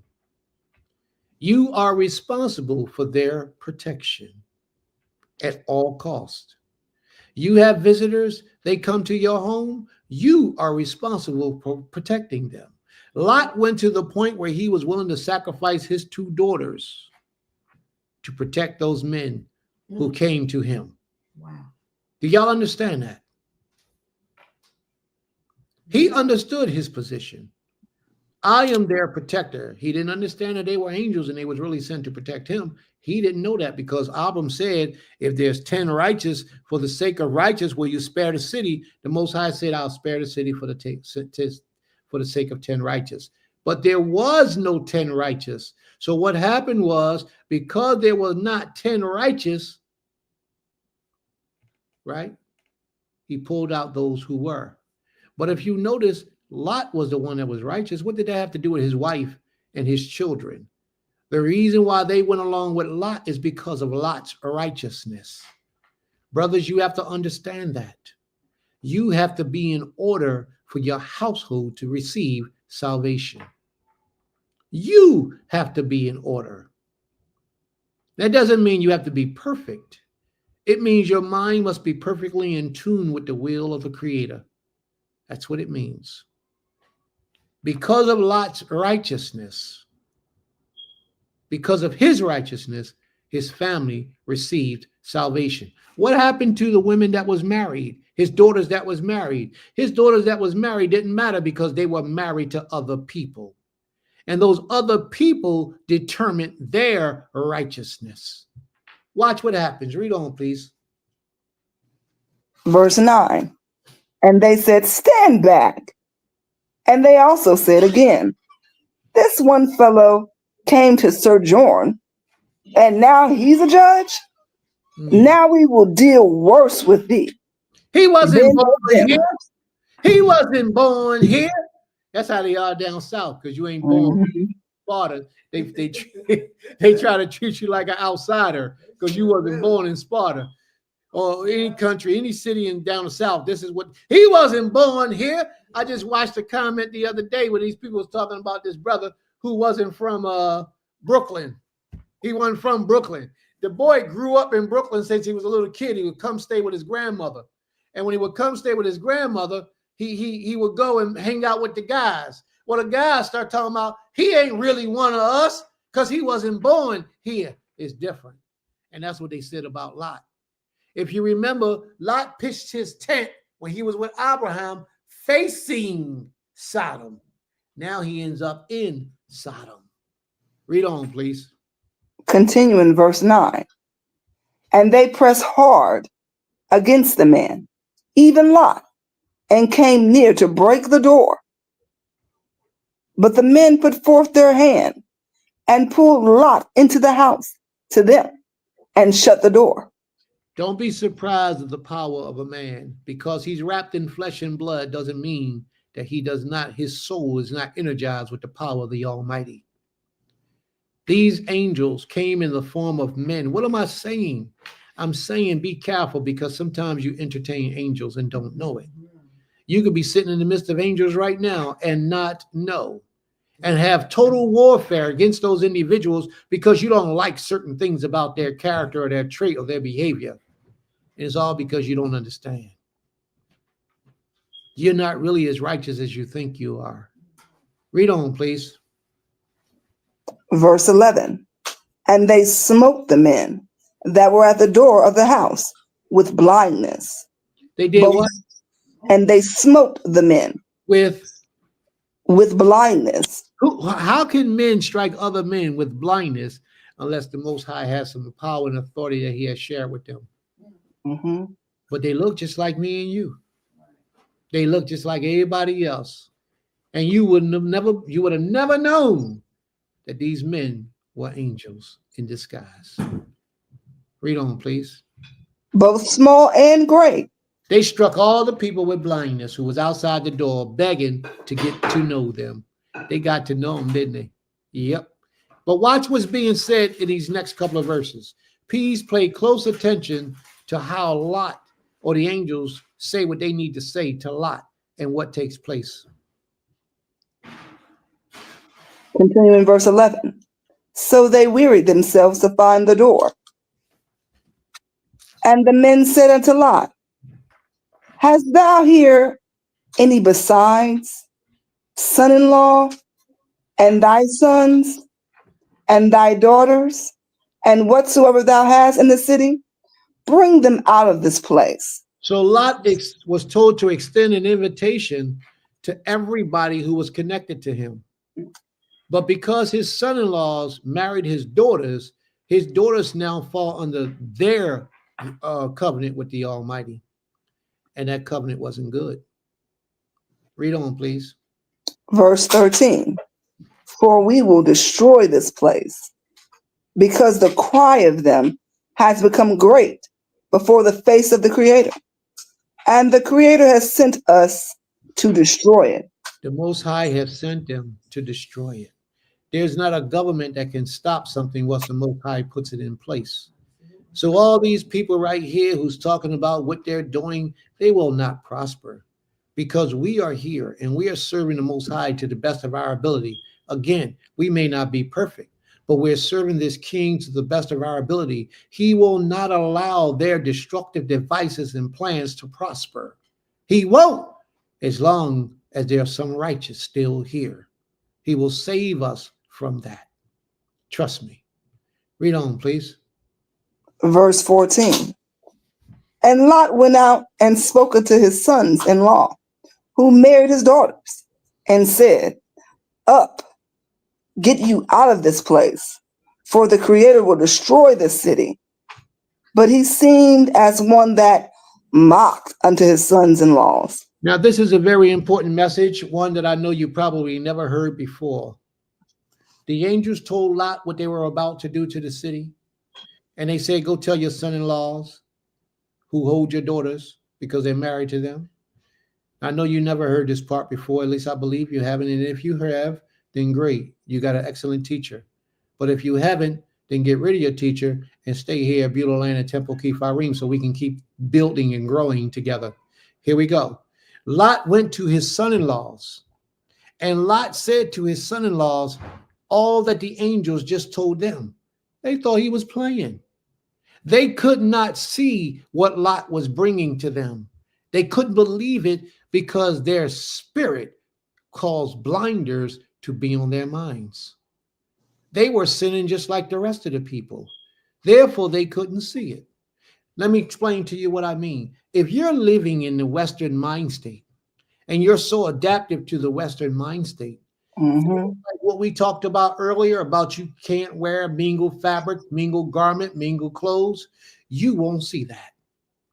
Things like we talked about earlier in the earlier class for the first portion about you being unclean. If you go in a house or you touch a dead body, if you go in a house where somebody died, you touch a dead body, you walk on a grave, you touch the bone of a man, you're spiritually, ritually unclean, and you cannot approach unto the Most High.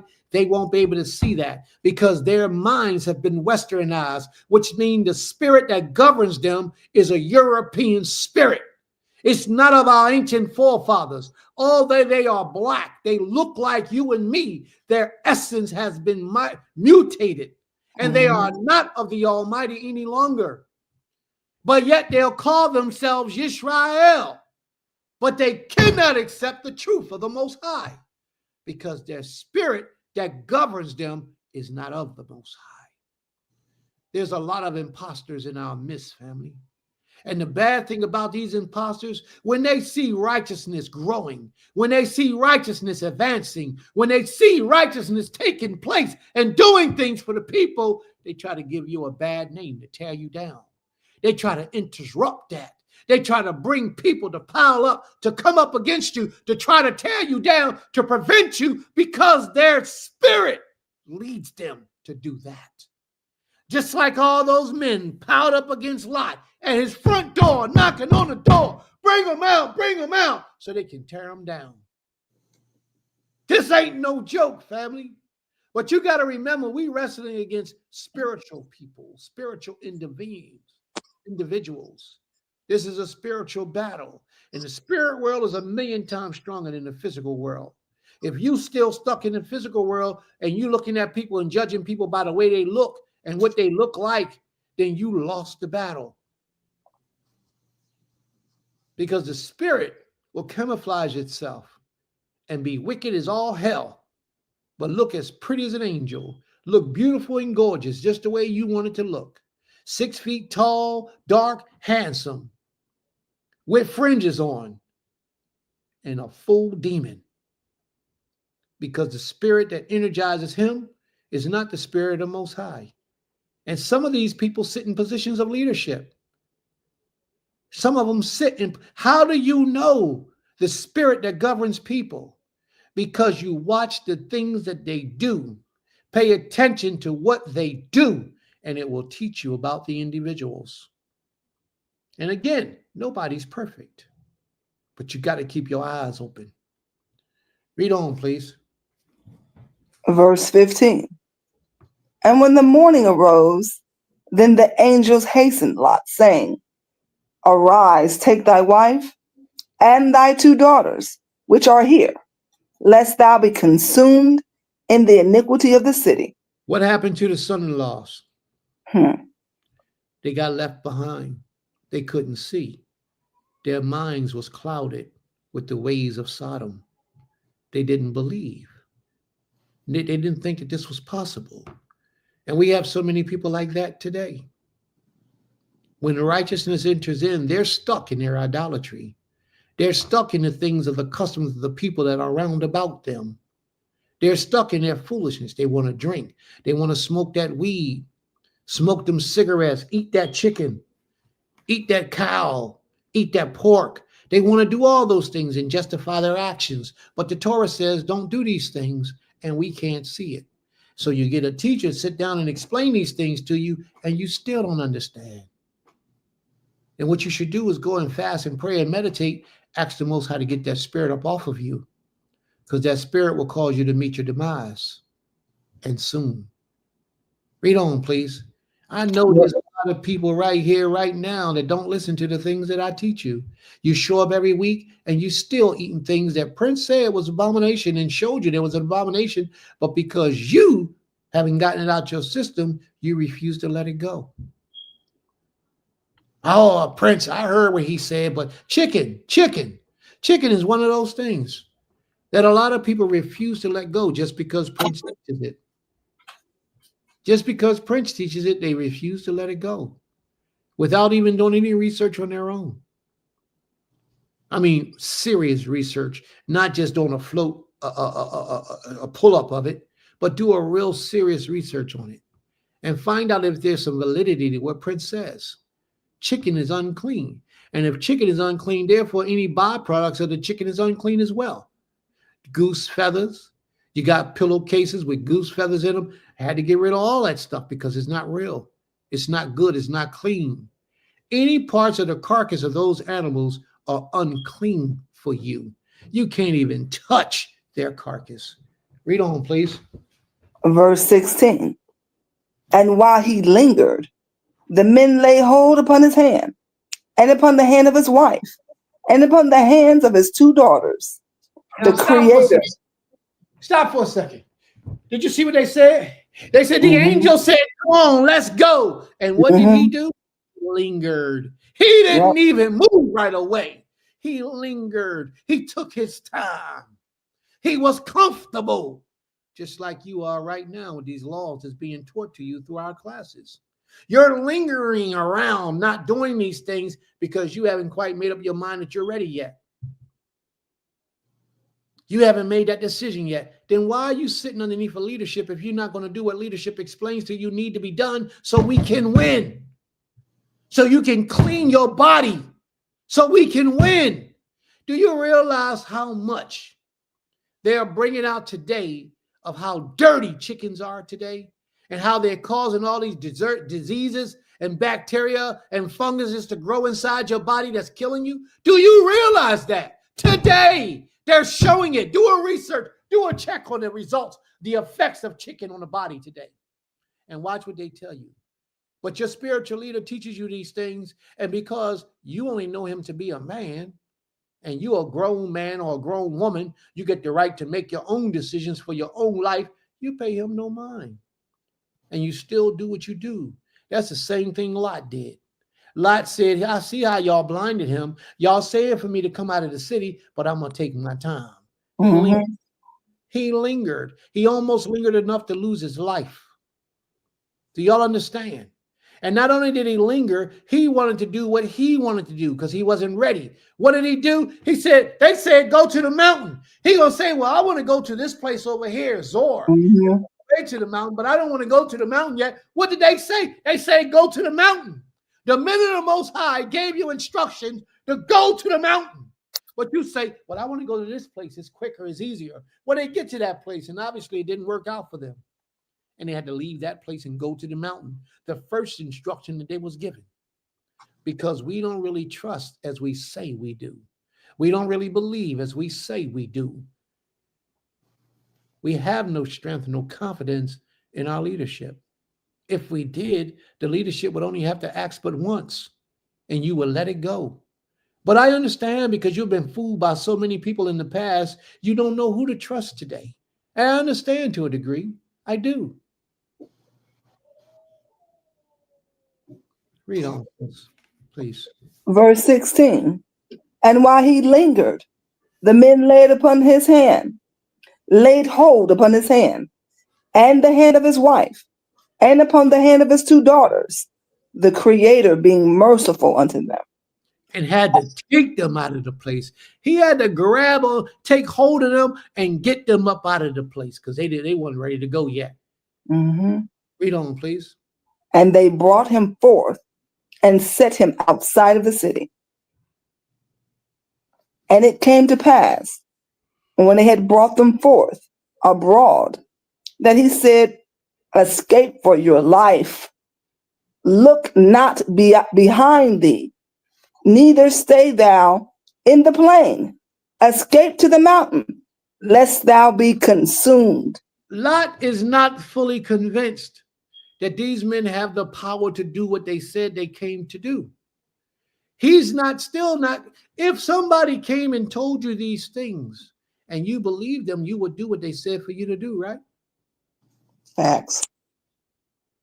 But they still lingering around. He tell them to do one thing, they say they're going to do something else. Read on, watch how it all unfolds. Verse 18. And Lot said unto them, oh no, not so, my Lord. Behold now, thy servant has found grace in thy sight, and thou hast magnified thy mercy, which thou hast shown unto me in saving my life. And I cannot escape to the mountain, lest some evil overtake me and I die. They're afraid of what man can do versus the protection of the Almighty. My sister just put in the room right now. Let me grab this real quick, please, because I want to read this. She says, I find maintaining a plant-based lifestyle difficult, and I know it's not difficult at all. Somehow I keep relapsing. Let me make clarification so that we all understand. When they tell you that food is plant-based, if it comes in a package, is wrapped up in a box, you put it in a freezer, you put it in the oven, thaw it out, put it in the oven and cook it, you should probably stay away from it. Because it's really plant-based. That's made in a plant somewhere. Not that it's a plant like you understand that comes out of the ground.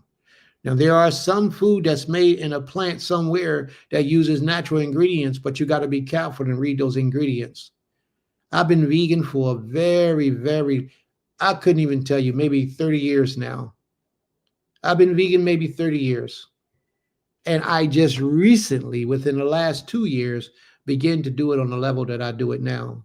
I eat majority of my food through the week is fruit and vegetables, usually fruit. Fruit salad all week. And then on Fridays, I'll get something that you call plant-based, which is something out of a box. Friday and Saturday, I might eat something out of a box. And then on Yom Rishon toward the evening, I'm back to my fruit and vegetables all week. Really fruit all week. That's what I eat for the last 2 years. That's where I've been. But all before that, I was vegan. I was eating what we call plant-based until one day I read the ingredients. And I saw that there was no plants in the plant-based foods, a bunch of chemicals that they put together in some type of texture and feed it to us because there's no meat in it. And I thought I was doing something great, which I was, by cutting out on the meat. But at the same time, I wasn't doing something great by feeding my body the proper nutrients that it needed. And I had to leave those things alone. Therefore, I did. So when we say we having difficulty with a plant-based diet, I would pray that you understand that plant-based, really a real plant-based diet requires natural foods. Food that you could eat even if it was raw, you could just pick it up and bite it. Sometimes you might want to cook those things. I'm talking about fruit, vegetables, sometimes beans, legumes, sometimes those things there as well. You can pick them up and eat them in the raw.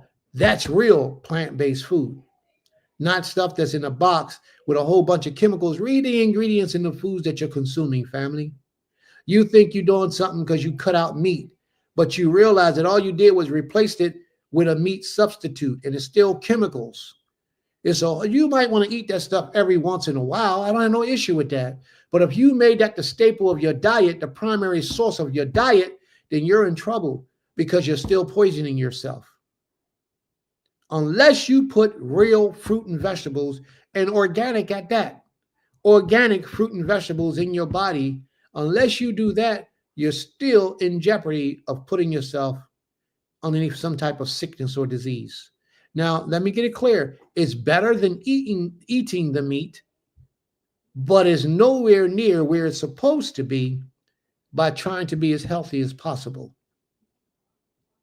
So it's best that if you're going to eat and you're going to eat to live, which we all should be doing, that we eat things that are naturally to what comes out of the ground. That's the best way to eat. All right? And if there's anything that I can do to help, let me know.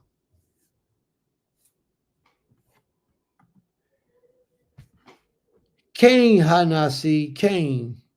I also did whole food, plant-based, and alkaline vegan. We got a lot to talk about, Bati. We got a lot to talk about.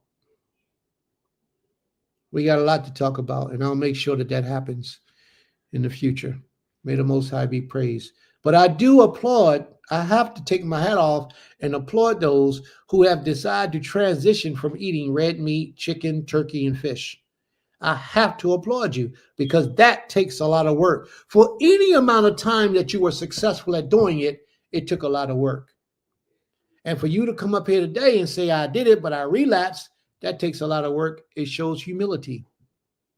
A lot of people want to deceive you and make you think that they're doing something that they're not. And that's not good. If we're going to do this, we need to go all the way, the best we're able to do.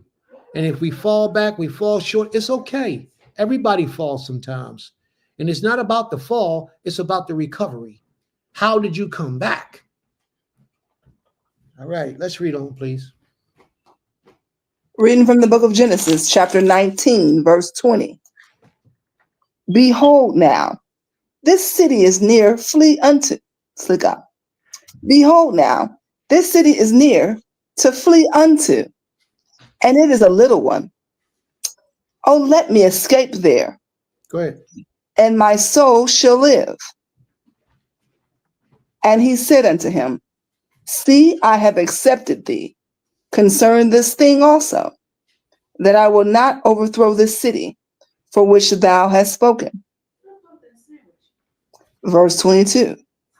Haste thee, escape there, for I cannot do anything till thou become there. So do we see what's happening? The Most High is holding up his plans of destruction, his punishment upon the wicked for the sake of one man. He's allowing him to make his mind up to how he wants to move, where he wants to go, and when he wants to do it. He allowed him. The Most High said to the angels, I can't bring upon the correction upon these people until you get there. So hurry up, get there so I can destroy these people. And watch what happens, please. Finishing verse 22. Therefore, the name of the city was called Zoar. The sun was risen upon the earth when Lot entered into Zoar. Then the Creator rained upon Sodom and upon Gomorrah brimstone and fire from the Creator out of the heaven. And he overthrew those cities and all the plain and all the inhabitants of the cities and that which grew upon the ground. But his wife looked back from behind him, and she became a pillar of salt. Wasn't they told not to look back? Yep. Go to your destination and don't look back. Now, a lot of times, family, that looking back don't mean that she physically turned her head. That looking back can also mean that she was missing the things of her past life. Y'all understand what I'm saying? A lot of the times when you've made the sacrifices to walk into the way of the direction of the Most High, the person you used to be, you can no longer visit.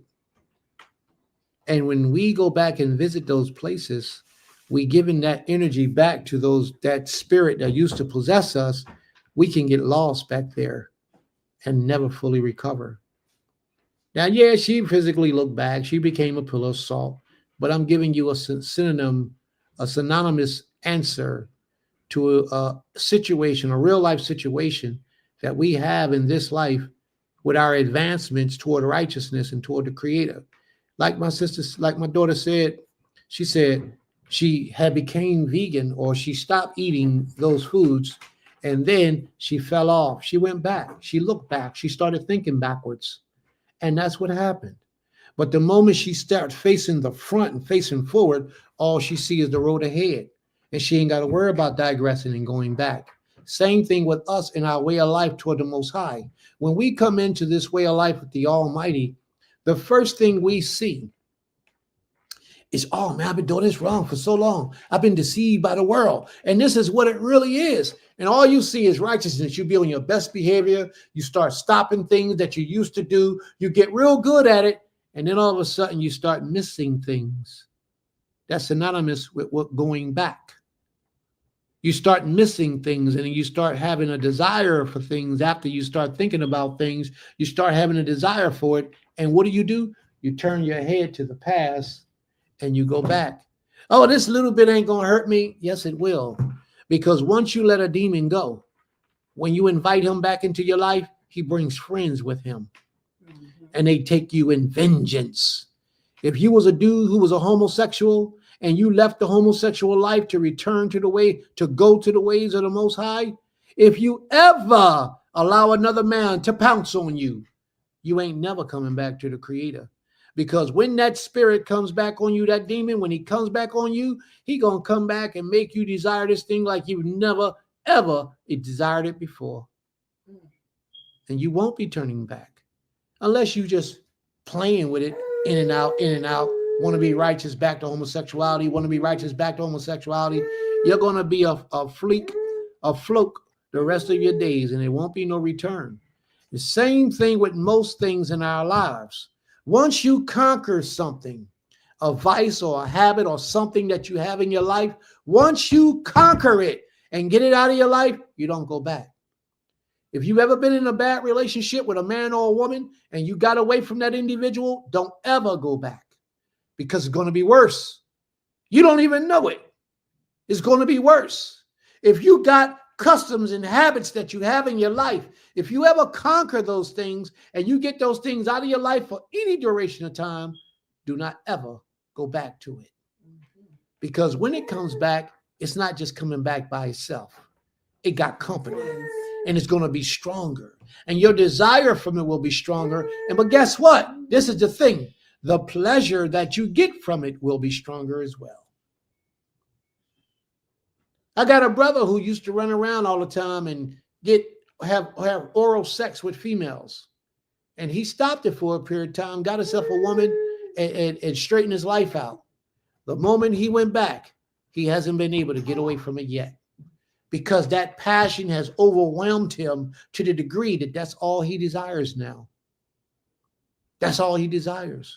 You can't give up something, give it to the Creator, and then go back and get it again, because it will be your downfall. I promise you. The Most High gives us over to the things that we desire above him. He don't fight with you about those things. He'll warn you. He'll let you know what's up. He'll give you an opportunity to stop or to change.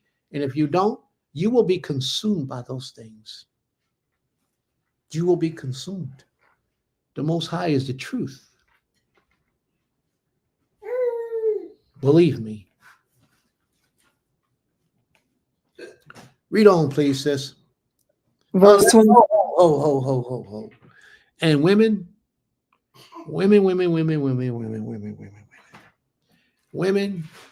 if you used to be a loose woman and you used to give yourself to men or males with no commitment of marriage, it's just what you used to do, and you get away from that and you abstain from sex for any significant amount of time, and without getting married, you feel like you want to go and indulge in it once again, it's going to hit you harder than it ever hit you ever before in your life.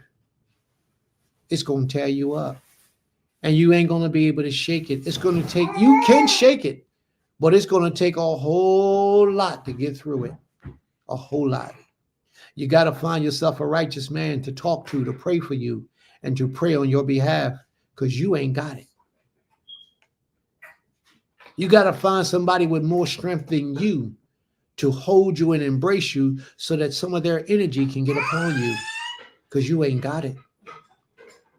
This stuff is real that I'm telling y'all about, but if you don't want to believe it, just like you don't believe a lot of other things, it's okay. I can't argue with you about that. But the company of the saints of the Most High will overpower the evil and wickedness of any demon. That you got to understand and know. Read on, please. Verse 27. And Abraham got up early in the morning to the place where he stood before the Creator.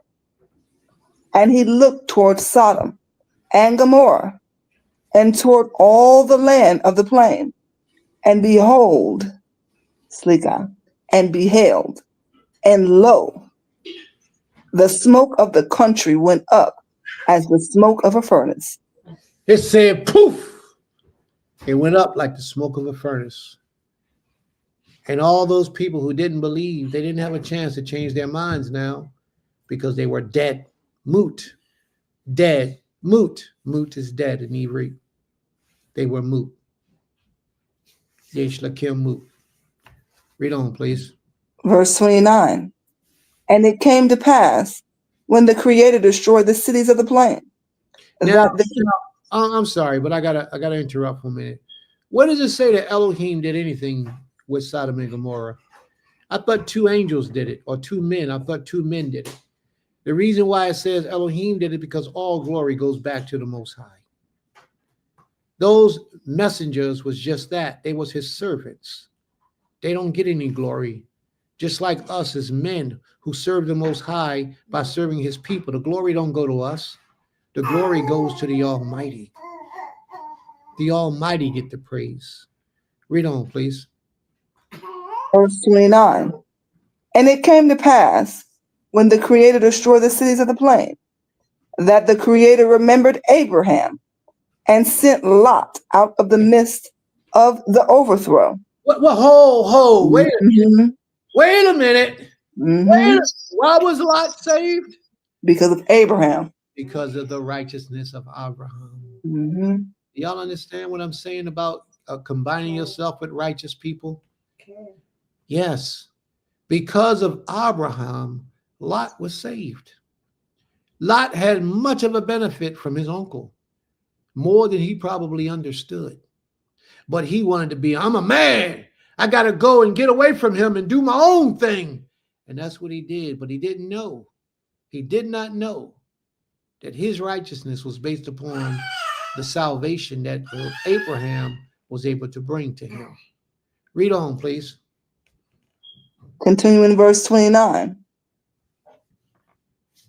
And when he overthrew the cities in which Lot dwelt, and Lot went up out of Zoar and dwelt in the mountain, and his 2 daughters with him, for he feared to dwell in Zoar. He did what?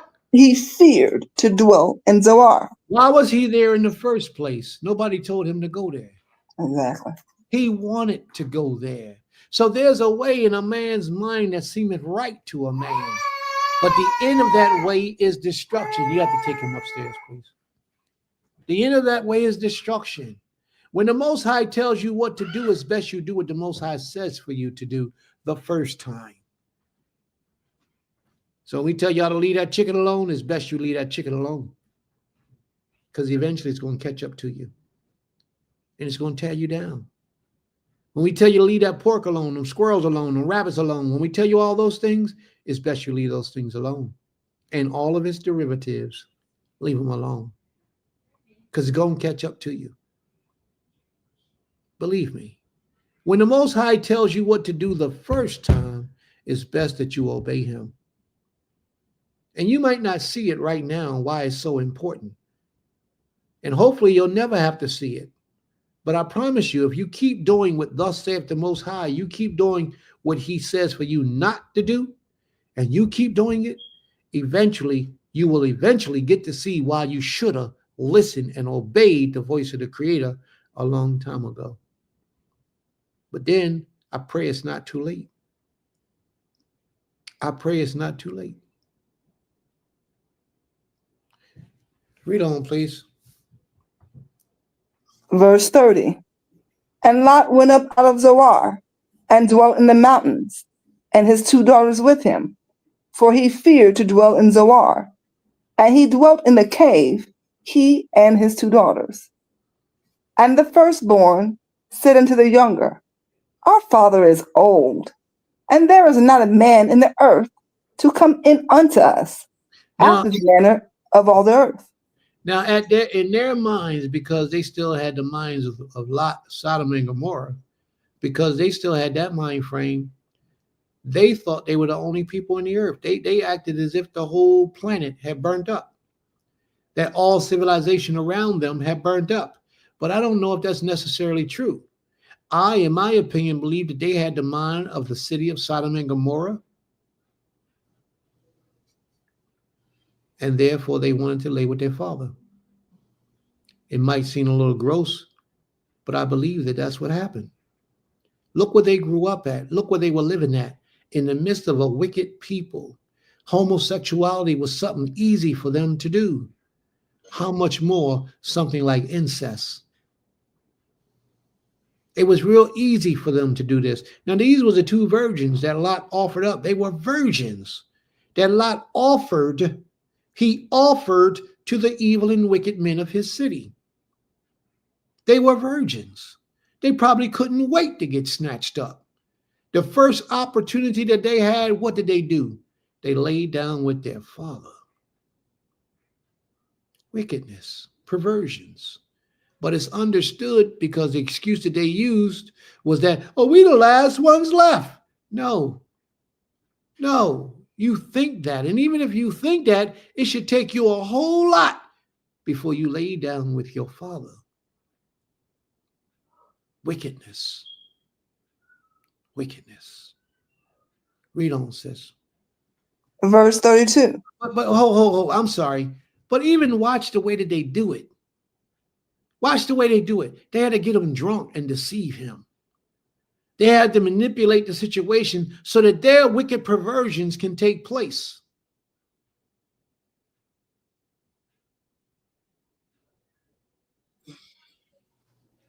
Watch what happens. Read on, please. Verse 32. Come, let us make our father drink wine, and we will lie with him, though that way we may preserve seed of our father. That shows you the wickedness of their spirit. They had to deceive him by getting him drunk.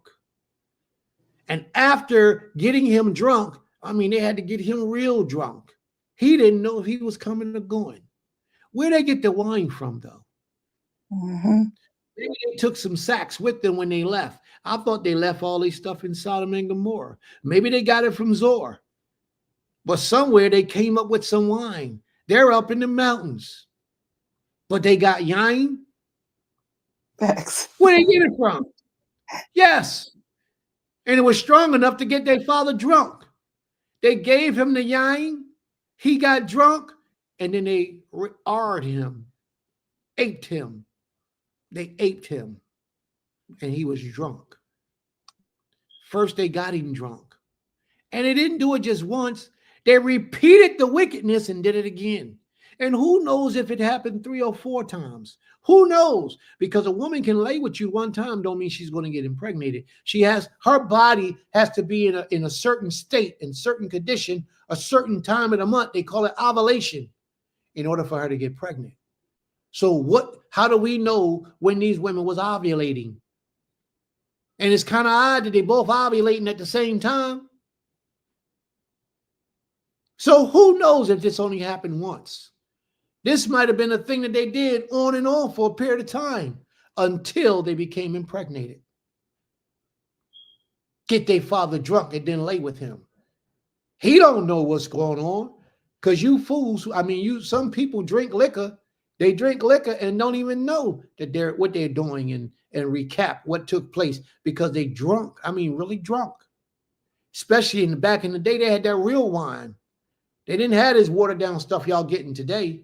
They had their real stuff that will put you under with a half a cup. Put you under. But the deception in the minds of these women is wickedness. But that's the level that you go to do wickedness. If they had a mind to do righteous, imagine what they could have achieved with the mind to do righteous, all the energy that they put into doing wickedness. If they put all that energy into righteousness, imagine what they could have achieved. And I say that about Israel today. We're so prone to do wickedness. We put so much time, effort, and energy to tearing people up that we could put that same energy, reverse it. We could put that same energy to lifting people up and achieving things, accomplishing and getting things done. But we don't. We put a lot of energy into making people jealous. We put a lot of energy into bringing about people's downfall. We put a lot of energy in about selfish things. Why? Because we're wicked and don't understand it. Read on, please. And that's why their children turned out crazy. Absolutely. Read on, please. Verse 32. Slick out. Verse 33. And they made their father drink wine that night. And the firstborn went in and lay with her father. And he perceived not. And when she lay down, nor when she arose. And it came to pass on the next day that the firstborn said unto the younger, Behold, I lay last night with my father. Let us make him drink wine this night also. Wickedness. And go thou in and lie with him, that we may preserve seed of our father. And they made their father drink wine that night also. And the younger arose and lay with him, and he perceived not when she laid down, nor when she arose. Thus were both the daughters of Lot with child by their father. And the firstborn bore a son, and called his name Moab.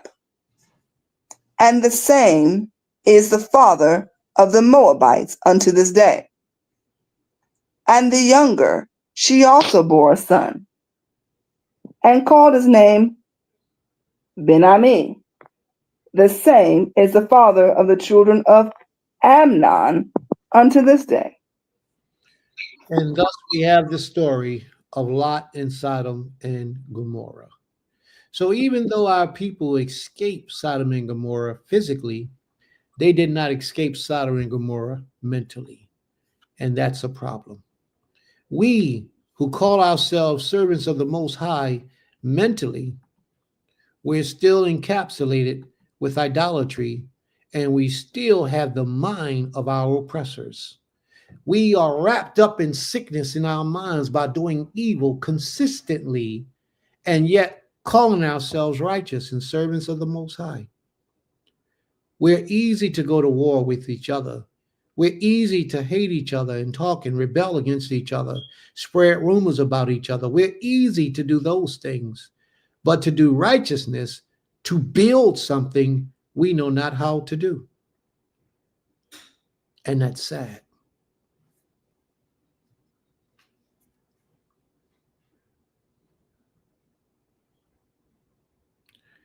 So are there any questions or comments, family? Are there any questions and comments? Anybody want to speak a little bit about what we may have gotten out of today's lesson before we close this out?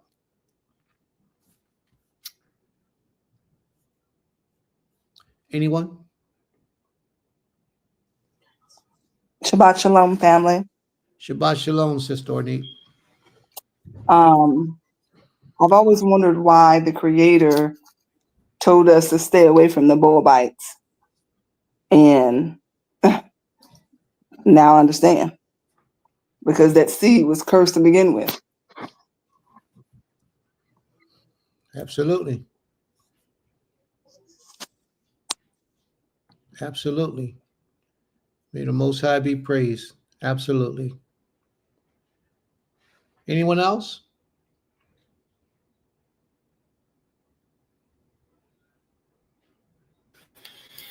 So a key takeaway that I see in this was a great lesson, by the way.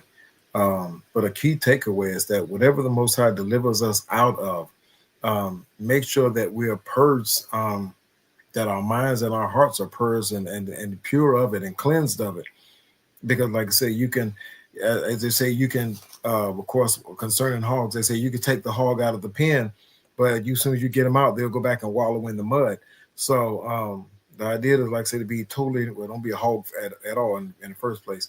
But whatever the Most High delivers us from, that we should make sure that we're totally free of it. Not just we refrain from doing it. We're out of the place where it's done, but to make sure that it's out of our hearts as well. So just to make sure to keep, even as I believe it was Dawood say, creating me a clean heart and renew a right ruach in me. So that should be a consistent and a constant prayer of ours, that our heart and our ruach be renewed in the Most High. And I yield. Great lesson, Prince. Absolutely. May the Most High be praised. Toda Rabbah. Toda Rabbah. Anyone else? Anyone else? We all have the opportunity to speak on our behalf of what we've learned and what we've gotten out of today's lesson. Will there be anyone else to comment on what we've gotten out of today's lesson? How has it helped to shape your world toward the Creator in righteousness? What did you learn?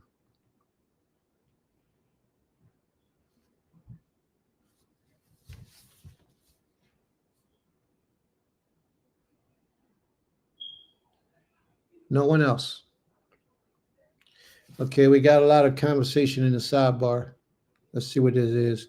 My Ima always said, don't return back to your vomit once you get away from it. Absolutely. Absolutely. Batisadia says, I appreciate the introspection provided when you say that looking back was also about reminiscing or romanticizing about what the Most High told us to do away with. Absolutely. May the Most High be praised. Hanasi, Torah Rabbah, for everything you taught this Shabbat. I did as you suggest and asked for forgiveness for being unclean, touching the deceased. May the Most High be praised. Torah Rabbah. We got a lot of work to do, family. We have a lot of work to do. We have to do better and make the Creator proud of us, of the blessings He's blessed us with. May the Most High be praised. They weren't even sad about the mom and a sibling that died. They were more concerned with being horny. And that's how we are today, though. That's how we are today. This is why a man is able to commit idolatry.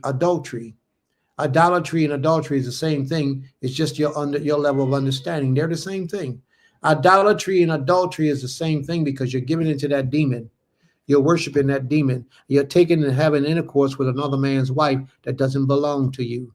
And this is a grievous violation before the Almighty. Something that should never and should have never been taken lightly. Take it into concern. When the Most High removes that spirit from you, stay far away from it. But this is how people are able to do this thing, give in to the passion and the desire because of horniness.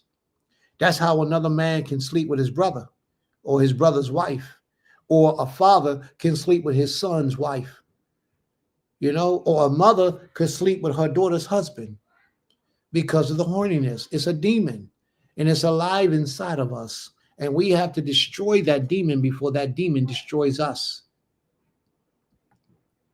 May the Most High be praised. Yes, we're wise to do evil, but to do good, we don't have any knowledge. Absolutely.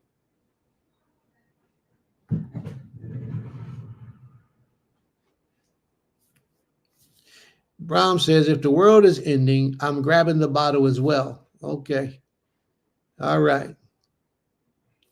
All right, family. Are there any questions or comments? Are there any other questions or comments? Anyone else?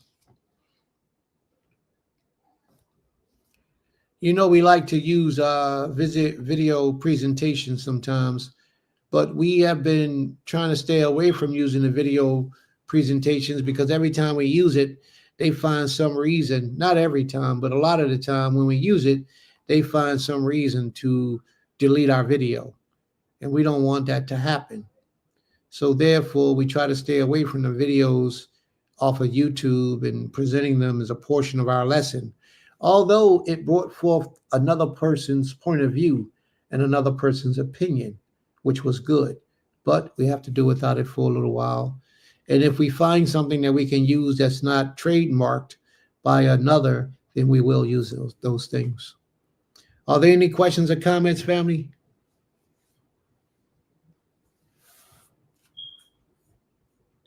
Spirit of fornication, spirit of lust. It's just crazy out here. Absolutely. Absolutely. It really is.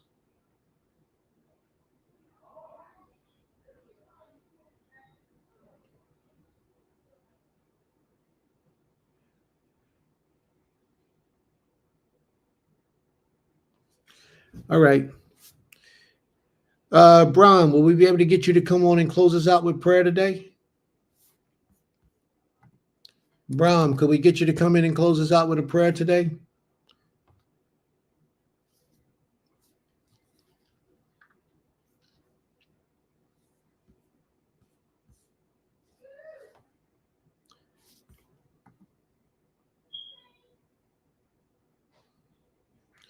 Thank you, Ima. Toda Rabah.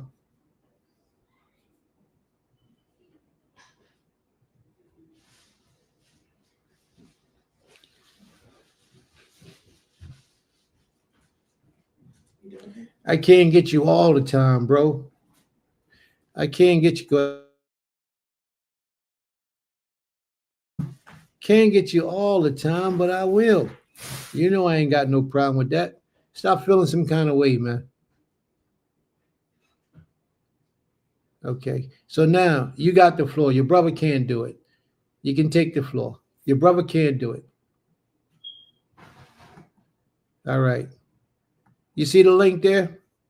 Mr. Otter, you see the link?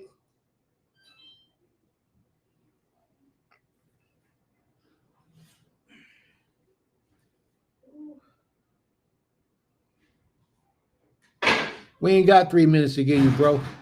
Creator willing, we get you another time. You'll stop it in the hallway. Okay, the link is in the post. Either you or your brother, somebody come up and grab this so we can get this done. Mr. Otter is here. All right.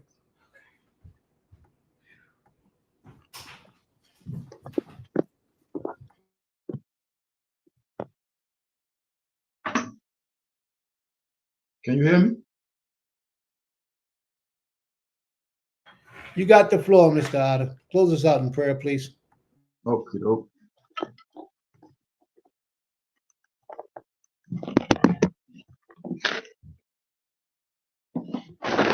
Hallelujah. El Shaddai Eloheinu wa Elohe Abotenu. Abi Avram, Abi Yitzchak, wa Abi Yaakov.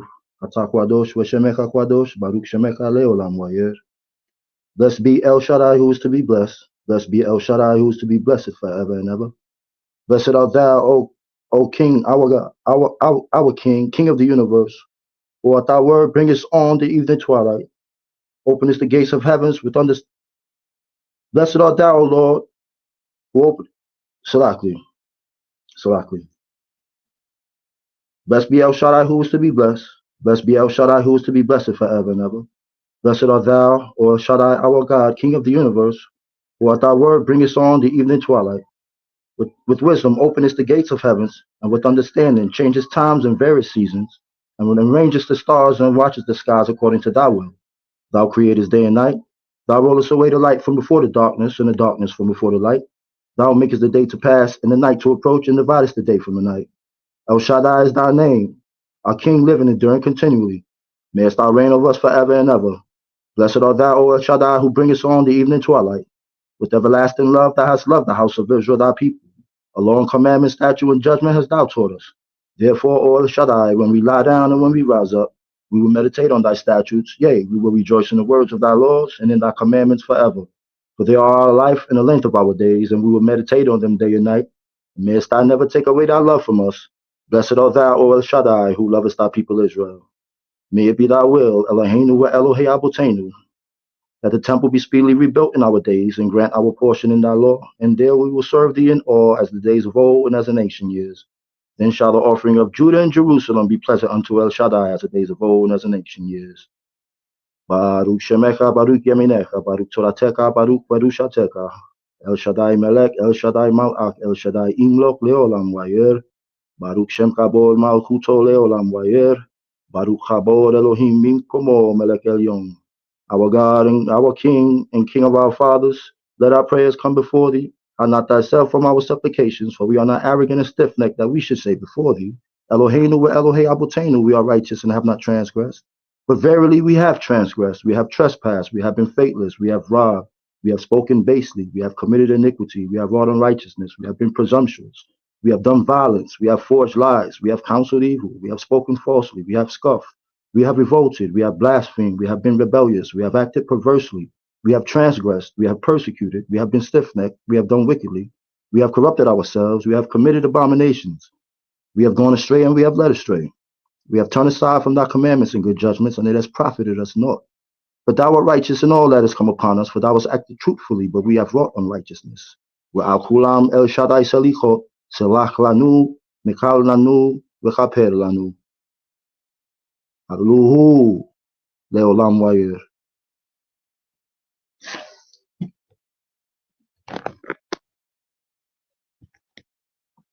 May the Most High be praised from everlasting to everlasting. He is Torah Rabbah, Mr. Otter. Thank you for that prayer. All right, family, before we close out, are there any questions or comments?